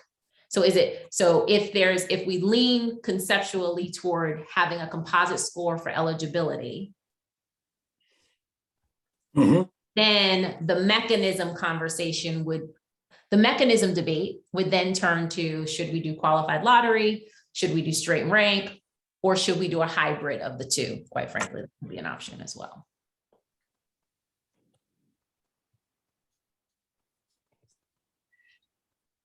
Let's give a moment. Let's actually give a moment to just process. I think for all of us.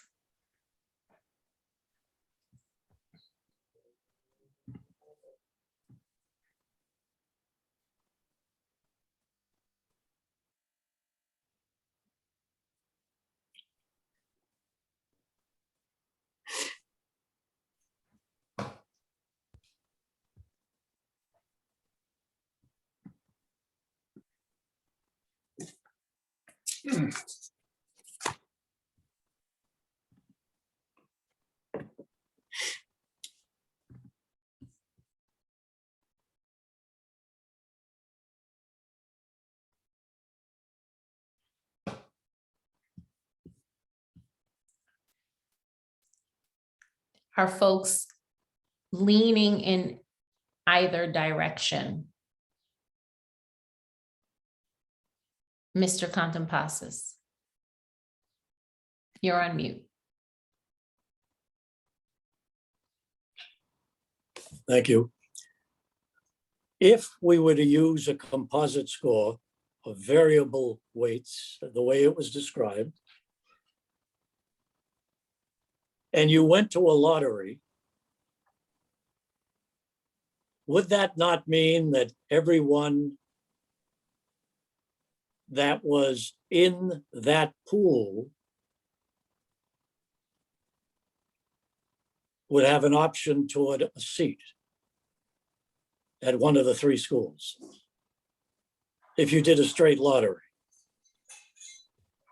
If you did a straight lottery, yes. In other words, it's possible that student 1 through 20 might not get in, and number 995, the 999 would.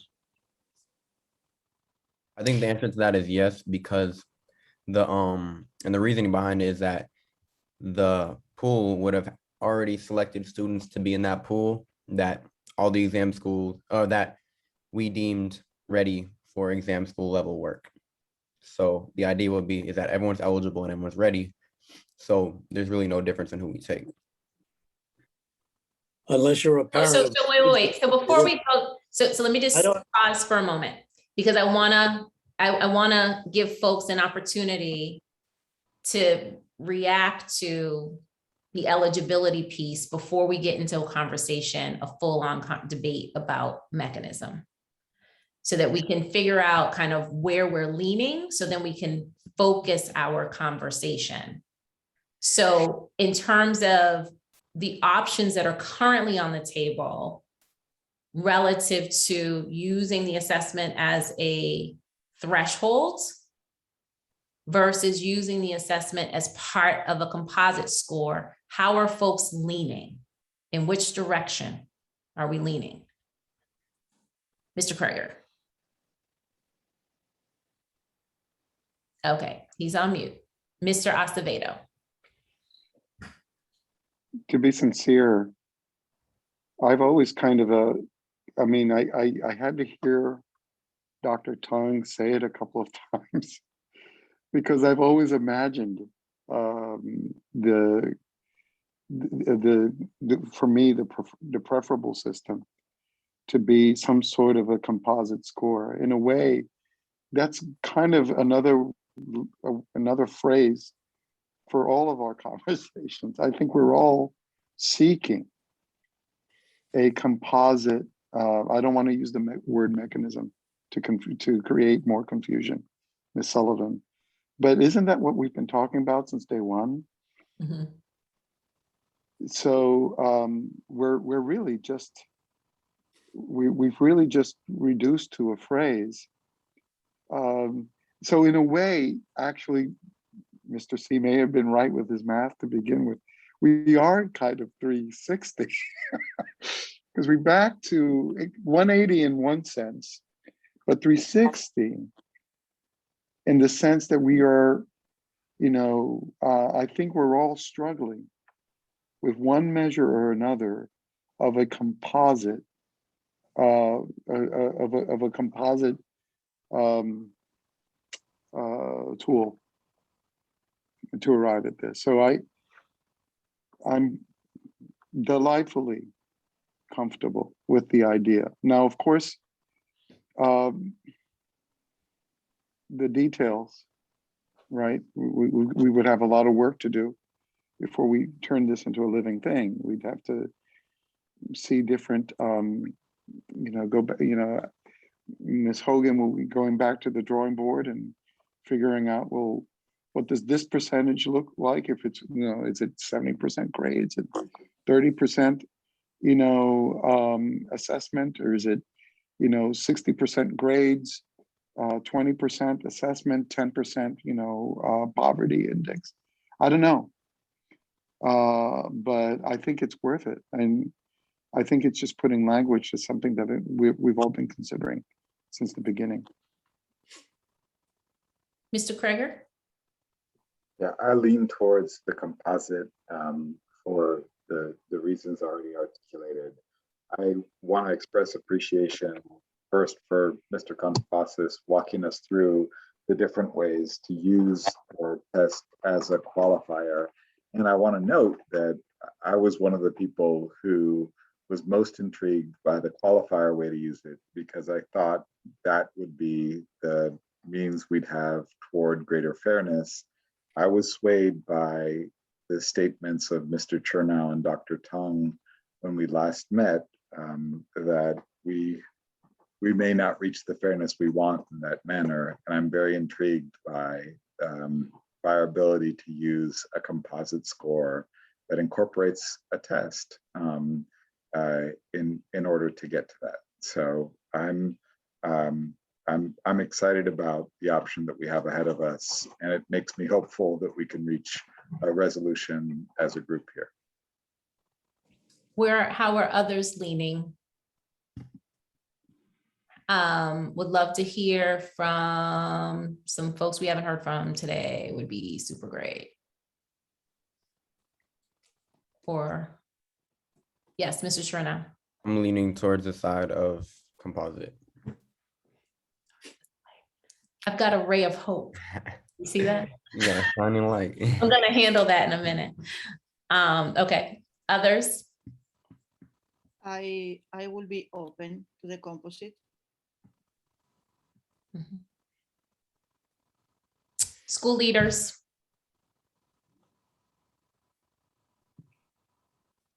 I'm open. I'm trying to be a listener because it's difficult for me to separate them in isolation. And I know we want to do eligibility mechanism, but need the composite really dictates a ranked order, so it's difficult. I agree with a lot of the sentiments of Mr. Acevedo, however, but it's hard to take them separately for me. So I'm a listener and very open. Katie? I agree with Ms. Garrett. Well, I agree with many things I heard here today. Sometimes separating these things is hard for me to visualize what it will all look like. But I'm open to it. Okay, so then let's do this. It sounds like even among those who I'm looking at body language as well. It sounds like we should have a conversation now about using a composite score. If we were to use a composite score, how then would we allocate this? What would the mechanism be for seat allocation? So again, we've got lottery, we've got straight rank, and we could also do a hybrid. Who wants to jump in? Mr. Contopasis, is your hand just staying up for the whole, okay. Yeah, it's staying up because I can't find the darn chat room here. Okay, Ms. Um, Aguirre. Yeah, I'm sorry. I think that before we go to seat allocation, we should try to figure out exactly how we're going to be using the test and the GPA and what is the percentage. And if we are going to be using a cutting score or the number on the test, you know. I would rather finish one portion before we go to allocating the seats. Are folks okay doing that? I know that there was some hesitancy among some folks about bifurcating the conversation. Do folks feel comfortable? I'm sorry, Ms. Sullivan, I don't know what the question is. So Ms. Aguirre would, rather than moving to having a conversation about the mechanism, Yeah, Aguirre would like to talk about the percentages. And so I was asking, are folks comfortable having that conversation, given that some have expressed that they want to talk about the mechanism alongside eligibility? I want to figure out, like, what's the way for us to have the most engaged conversation? Because at this point, like, we need as many members of the task force in the conversation as possible. I think what I'm hearing is that we may have struck new ground here in that people are willing to think about a composite score consisting of an assessment and the GPA, the manner in which we've talked about the GPA, notwithstanding. I think the discussion rises and falls on what are the percentages that people can reach consensus on, if that be the case. And then we talk about what's the mechanism. I mean, I've heard lottery and I guess rank order is a mechanism. It is. Is it not? Yes, Okay. So then the discussion should be, if we want to agree or disagree, or do we have consensus, excuse me, that we want to look at a composite score, then the focus should be what's an appropriate weight for each variable that we'll consider. Okay, I so. think Mr. Prager said 37. Correct. 30-70. Correct. All right, so let's talk weights. Dr. Tung, so Mr. Prager put on the table grade 70%, assessment 30%. Dr. Tung. I think that we've just got ourselves another meeting because we're going to have to look at simulations with at least 2 different weight questions, right? Just to make sure that we're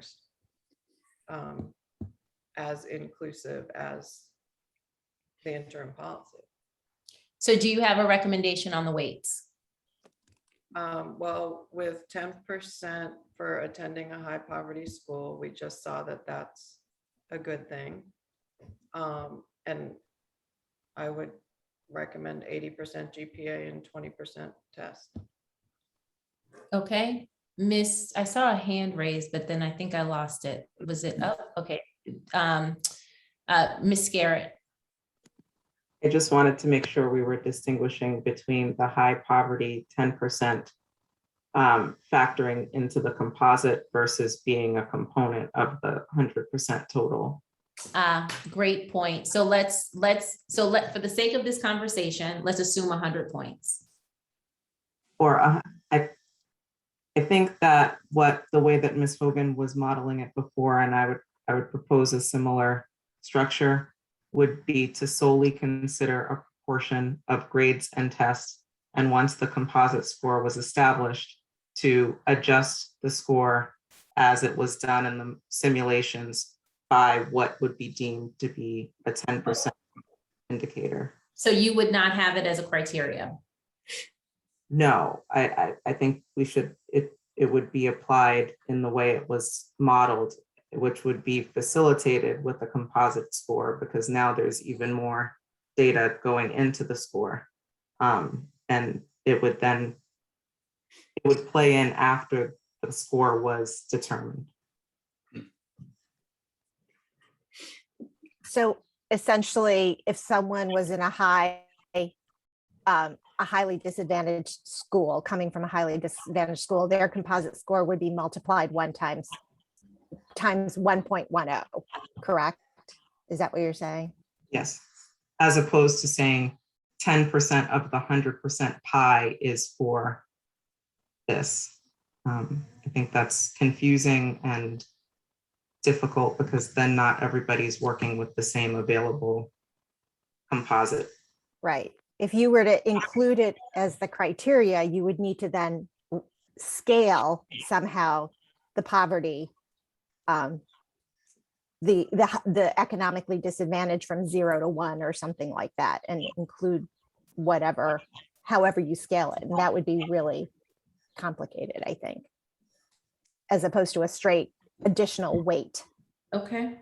All right. So Mr. Kreger is proposing 70-30. Dr. Tung is proposing 80-20. Are there other thoughts? Ms. Garrett and then Ms. Aguirre. Yes, I think that with the high poverty factor, and we're also, I think, pretty unified about looking at some geographical layering. I think it would be helpful to look at something similar to 50-50 if we're doing models. I know that probably would not be where we arrived, but in the 360-degree theme that Mr. Acevedo was saying, it could be helpful. I say this is something, and I do say this as someone who years ago, we did run simulations that were absent tests and absent GPA, and there were sometimes surprising results around who was actually advantaged. So I think it would be helpful to see a model that had them fairly equal, just for comparison. So this is what I'm going to say, folks. We have to make a decision within the next 3 business days, and that's pushing it. Okay. So we cannot, we've got to, that's it. You answered a different question. You're on simulations. Okay. So what's the thinking? So should I put you down as saying that your preference would be 50-50? Sure. For the sake of conversation, yes, I will say that. Okay. Ms. Sullivan, I just want to add that the simulations run so far have been 50-50 GPA test. That's what we looked at today. Okay, great. Thank you. Actually, that's very helpful. Thank you. Ms. Aguirre. Yeah, I was also leaning to either a 50-50 or a 40-60, and definitely not an 80-20.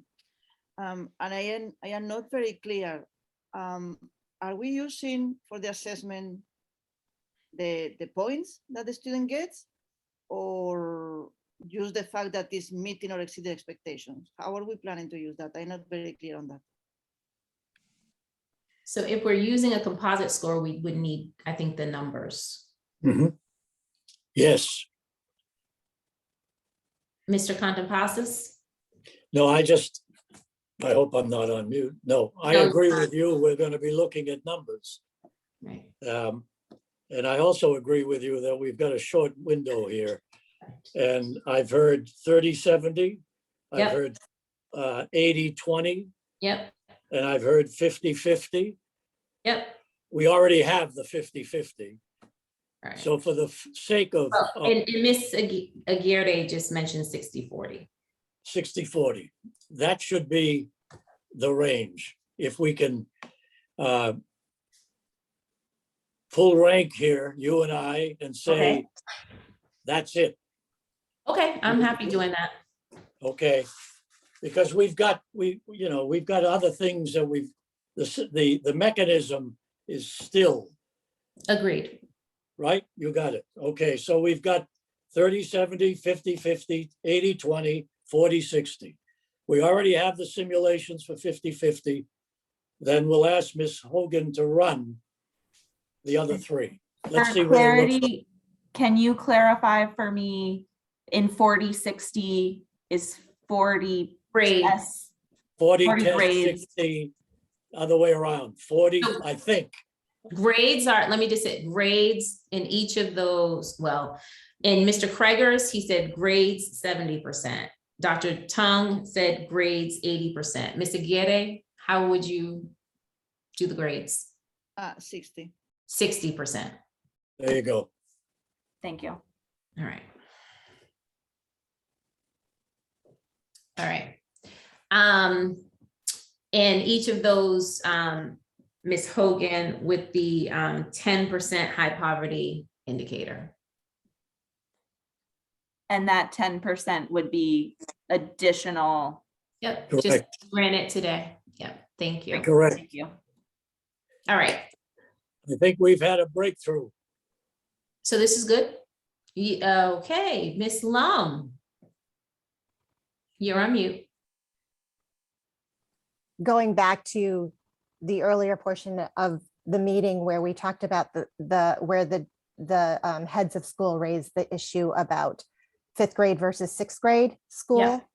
Good. Do we need to adjust that? Great point. Yes, we should. If possible. Do you have that data? You would have that data, Ms. Hogan, right? Because you have their grades from 5th grade. The might not be as readily available for children outside of BPS, depending on how the grades are submitted. Also thinking about students who move into Massachusetts from other states. Because in 6th grade, you have to be the resident of Boston already to apply. Whereas your 5th grade might not have been done in Massachusetts. Ms. Hogan, it might be helpful to know how many kids go to a different place for 6th grade. I don't know how many schools off the top of my head, because I know some schools got 6th grades last year, some schools are getting 6th grades this year. So it might end up being a moot point, but it was worthy of just bringing up just in case. So for the sake of the simulations, this is what I would say. If you're able to do, to Ms. Grass's point, I mean, if we're talking about like,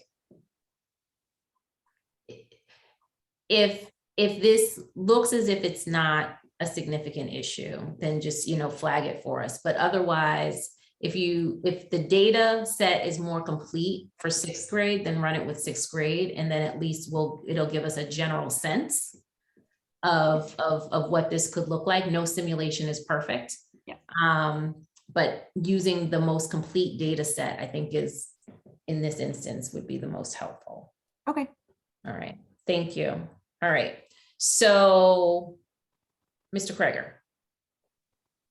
This is not for the purpose of simulations, but just to note it, if we're doing the economic disadvantaged school addition, right? I would just note, I think the way we need to do it is a way that makes it not fluctuate significantly year to year.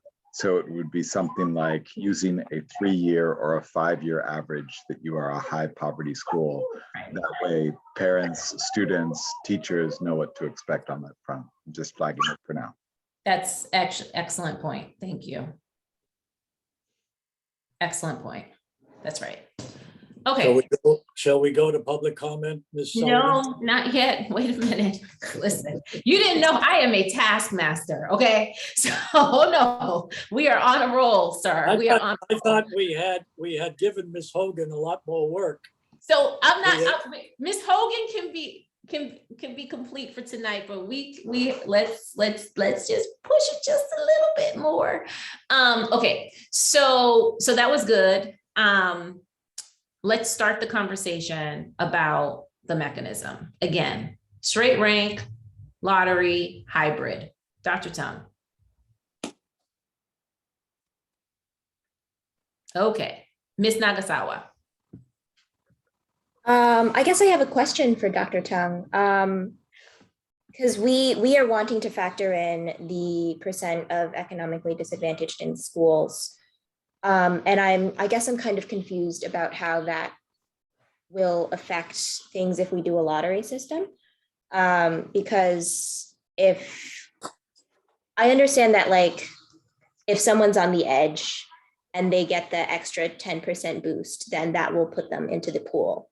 But like, if someone is already in the pool, I suppose the 10% boost wouldn't do anything for them in the lottery.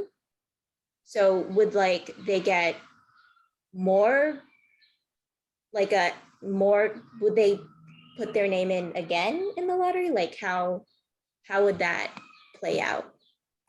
So I thought that, so let me actually, so I said that very quickly on mechanism. When I put mechanism out there, I was assuming that we were going to use some type of tier, whether it's SES tier or census tract, Yes. right? In there, okay. Yes, I'm assuming that on top of the SES tier, we also still want to continue to use the school measurement, like the 10%. Yeah, yeah. So I'm wondering like how that would factor into a lottery system. If that makes sense.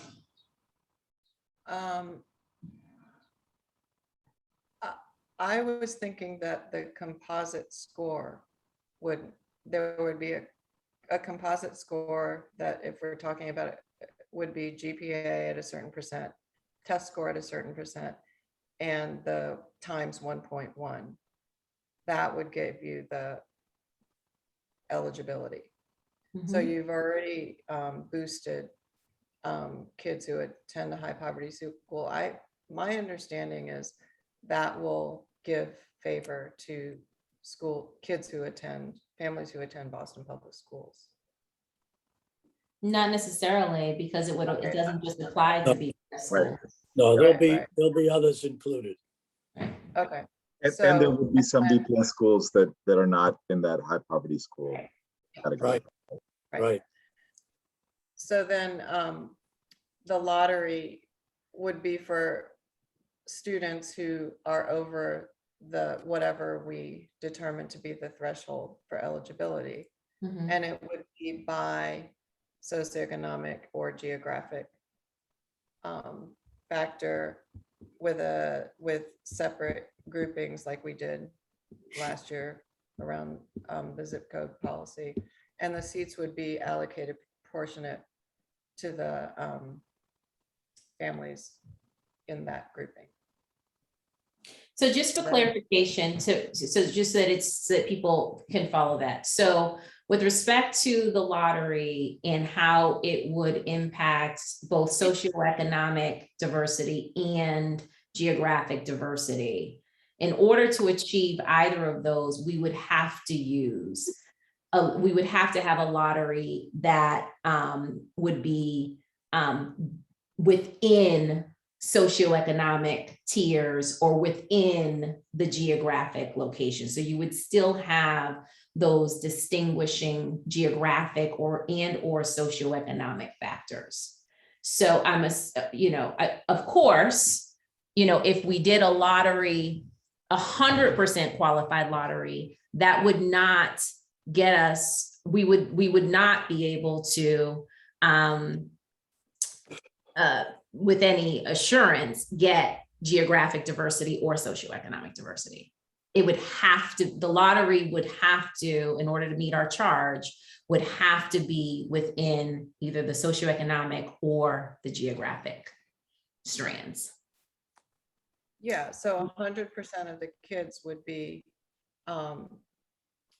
allocated by zip code, for example, which we've seen the data that shows that we get neighborhood and socioeconomic diversity. So it could be zip code, it could be census tract, it could be SES tier. But I think to respond to Ms. Nagasawa's question, I believe I understood it to be, it wouldn't be, I mean, it could be, but we wouldn't meet our charge. It wouldn't be just an at-large lottery. That's my proposal. Yeah. Can I try to restate? Not clear. Dr. Sawa's question? One moment, Ms. Garrett. Can I try Ms. Nagasawa's question again, and Ms. Nagasawa tell me if this is addressing? I think the question was slightly different in that if we're creating a pool where we are advantaging students who attend high poverty schools, but then we use a lottery system, where does their advantage come in if we are not doing a ranked order system? Ms. That's right. Nagasawa stated that it may pull a few more students into the pool. Right. However, once they're in there, they no longer have any advantage to anyone else. Or if there were a ranked order, they would maintain the advantage gained by the extra 10%.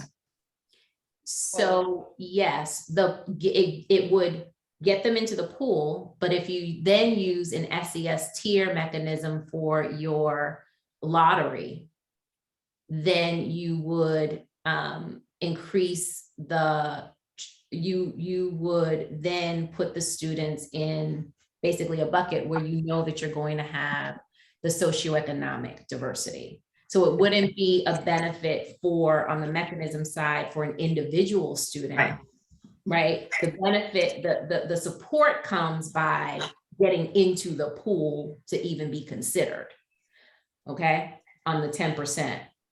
If you do the lottery then within the SES tier, that's where in the aggregate, we would be meeting the charge relative to socioeconomic diversity writ large. But an individual student with that status would not be advantaged in the lottery. Correct.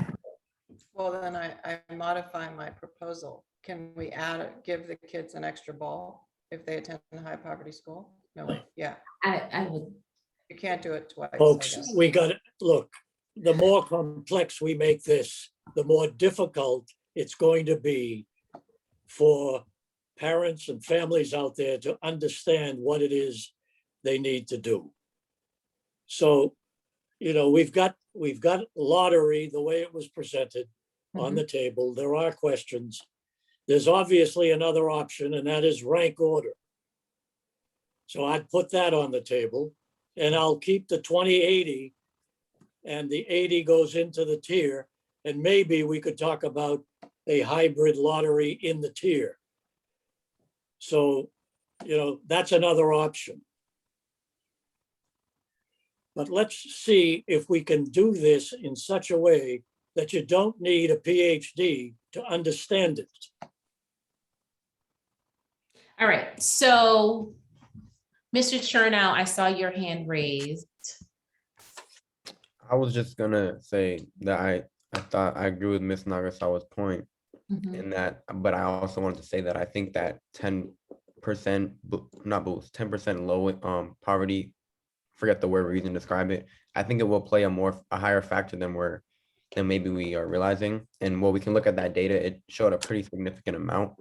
And even like 1 or 2 percentage points is actually a good amount of numbers of students. So I think that in some ways, yes, that's a very fair point that I had not thought about while using the lottery and how that connects to. But I also think those couple percentage points or even half a percentage point is a significant difference in the total pool of number of students. Great. So this is what I want to put on the table. You know, again, you all know my caveat. I'm still waiting to see my census tract data, but for the sake of the conversation,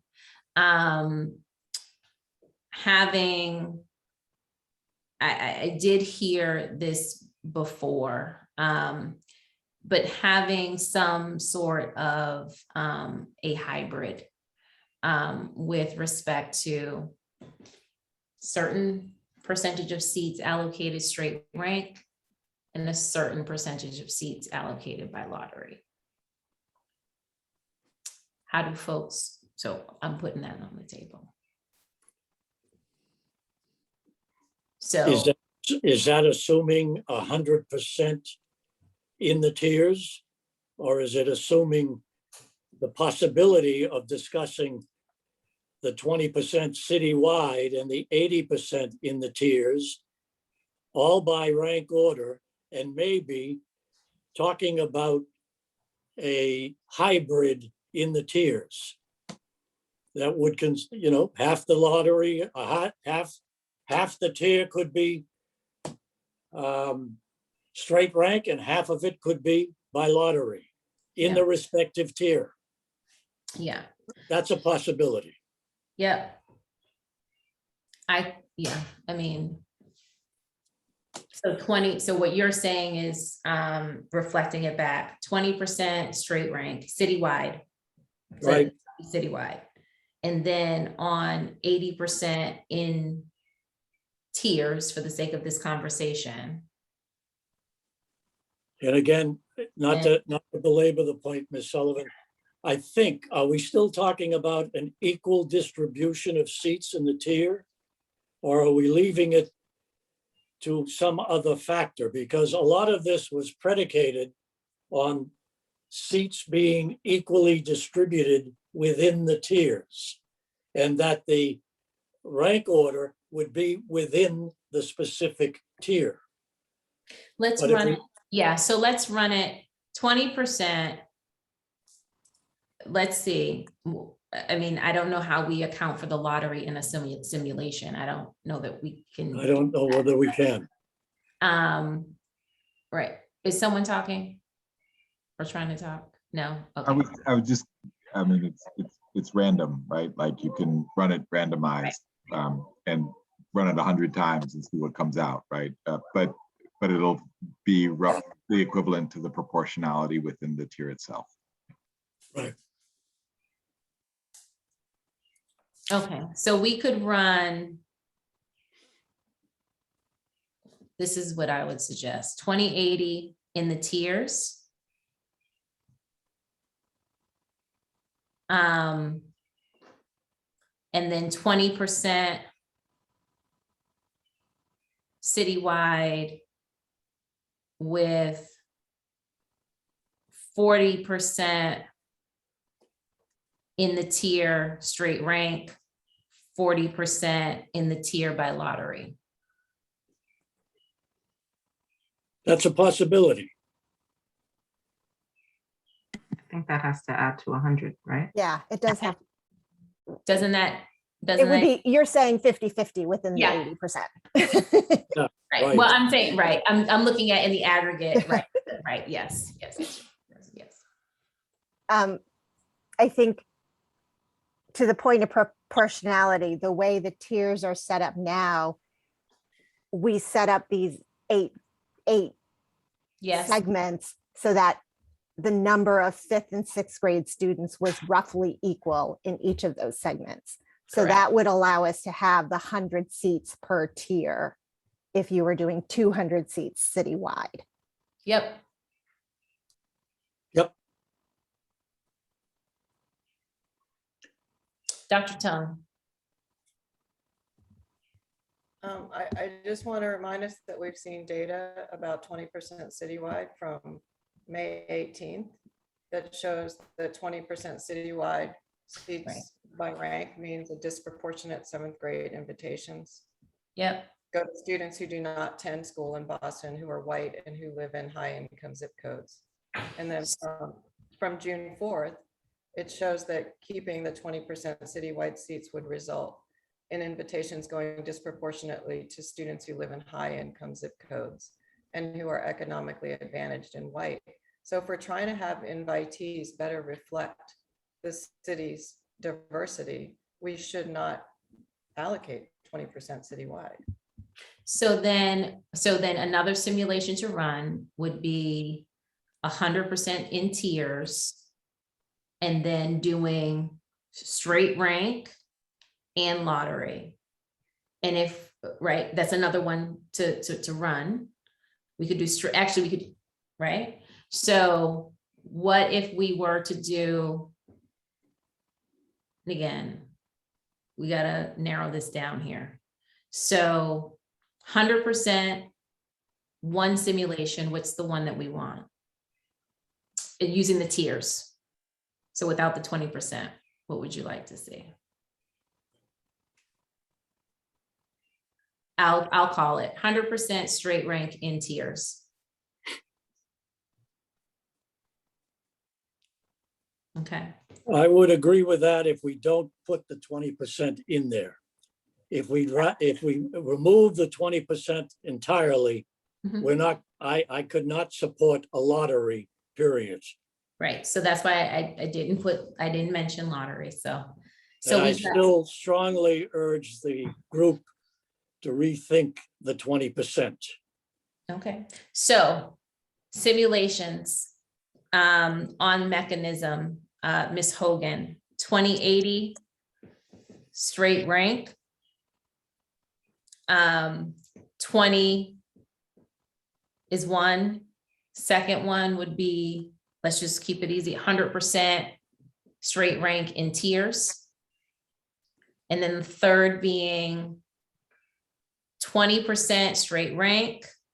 And then on the remaining 80%, 50% of those run straight rank, 50% lottery. And the first one, Ms. Sullivan, was 20 citywide rank. Correct. 80 tier rank. Yes. Right. So the only new, that one and the 100 tier rank are two of them that we've already seen. And so the new one here is the 20 citywide rank, 40 tier rank, 40 lottery rank. So for Lottery. clarification, what the request for these simulations would be incorporating the, what did we say, the composite score? Which includes, right? Right, and so the ones we've seen already have a composite score 50-50. Okay. So it's the 40, Right. 60, 30, 70, 20, exactly. 80 with The mechanism, each of the three mechanisms. So if I'm counting right, I believe that's 12 different simulations to compare. 1, 2, 3. Is it 12 or is it 9? I believe it's 4 and 3. Where's the 4? For the composite score, I had 20-80, 30-70, 40-60, and 50-50. The 50-50 because you would be running it with the other. Okay, yeah. But you've already run. Yeah, we've already run. Yeah. 4 of. Yeah. Okay. Got it. Real quick, would it make a difference running them with the low income percentage? Would that change the outcome We are including that. in the running, right? Yes, that is already in there. Yeah. All right. We good? I see hands raised. Ms. Garrett. This is a bit of a more of a big picture just thing for us to think about. And I think it's something you mentioned a few meetings ago, Ms. Sullivan, in terms of the charge around diversity needing to reflect the totality of the city. And I just think it's important for us to think about, especially as we're doing indicators, to make sure that folks are represented. I actually don't know if we're trying to match or are we trying to reflect the population of the district or the city?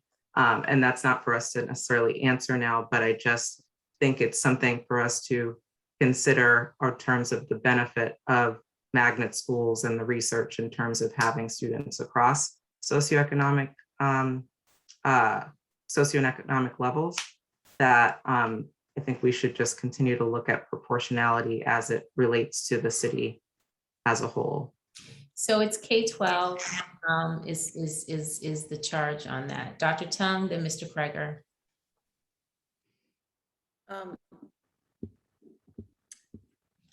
I'm wondering if we're still concerned about neighborhood diversity, because today we've talked about the grouping by tier.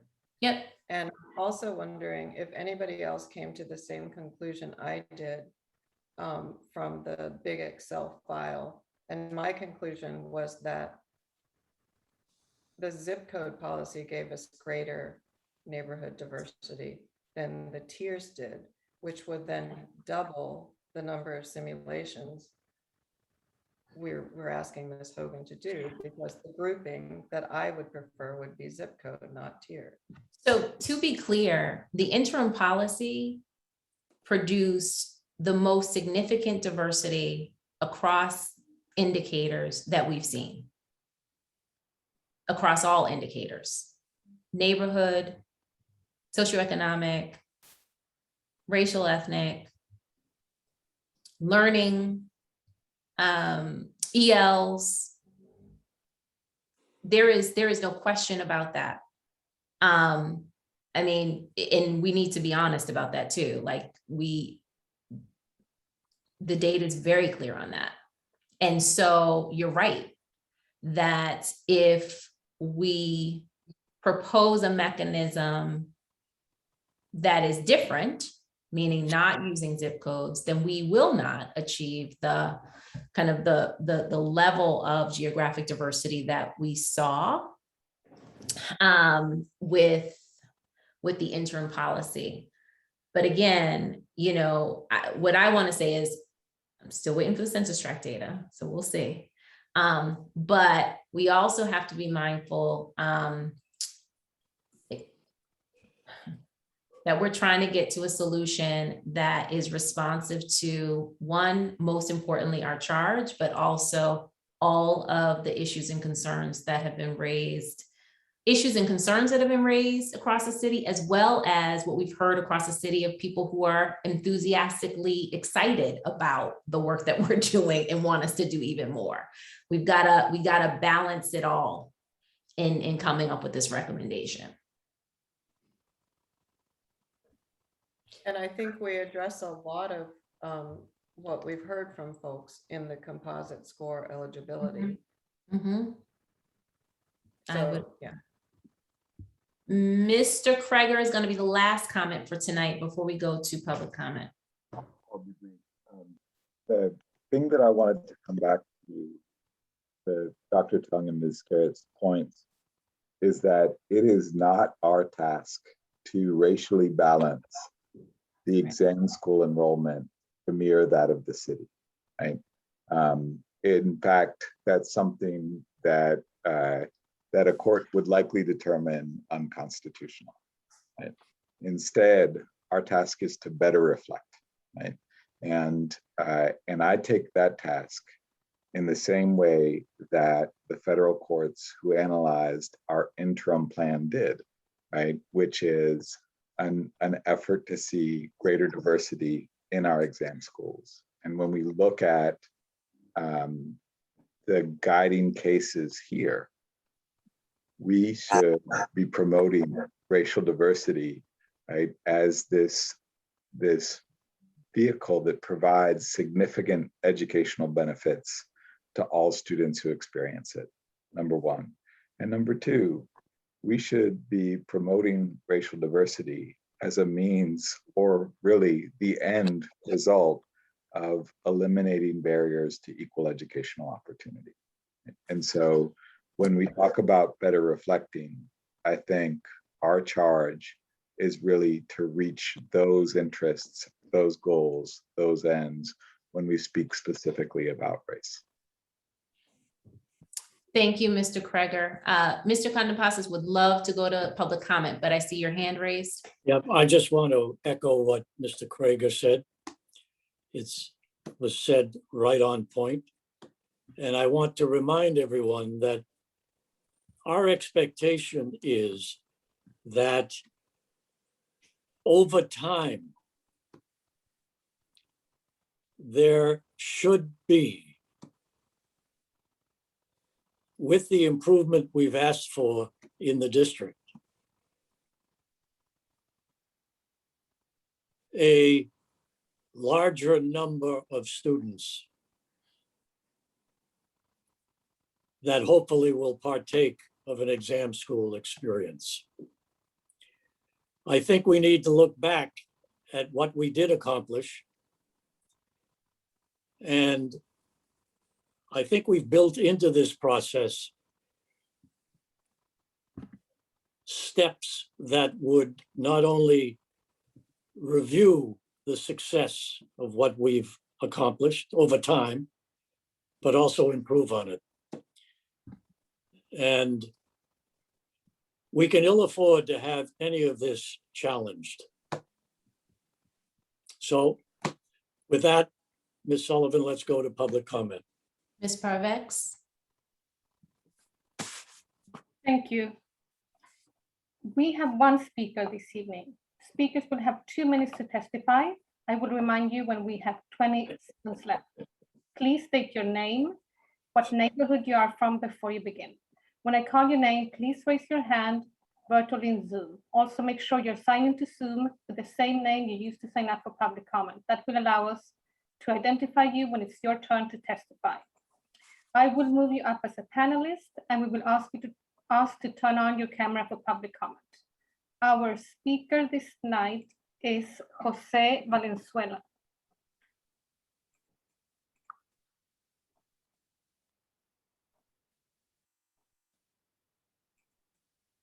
Please unmute yourself and turn on your camera. Thank you. Wow, I'm really the only speaker. Take your time. Take your time. No, so I'm just teasing. And thank you for persevering. It was a wonderful meeting. Okay.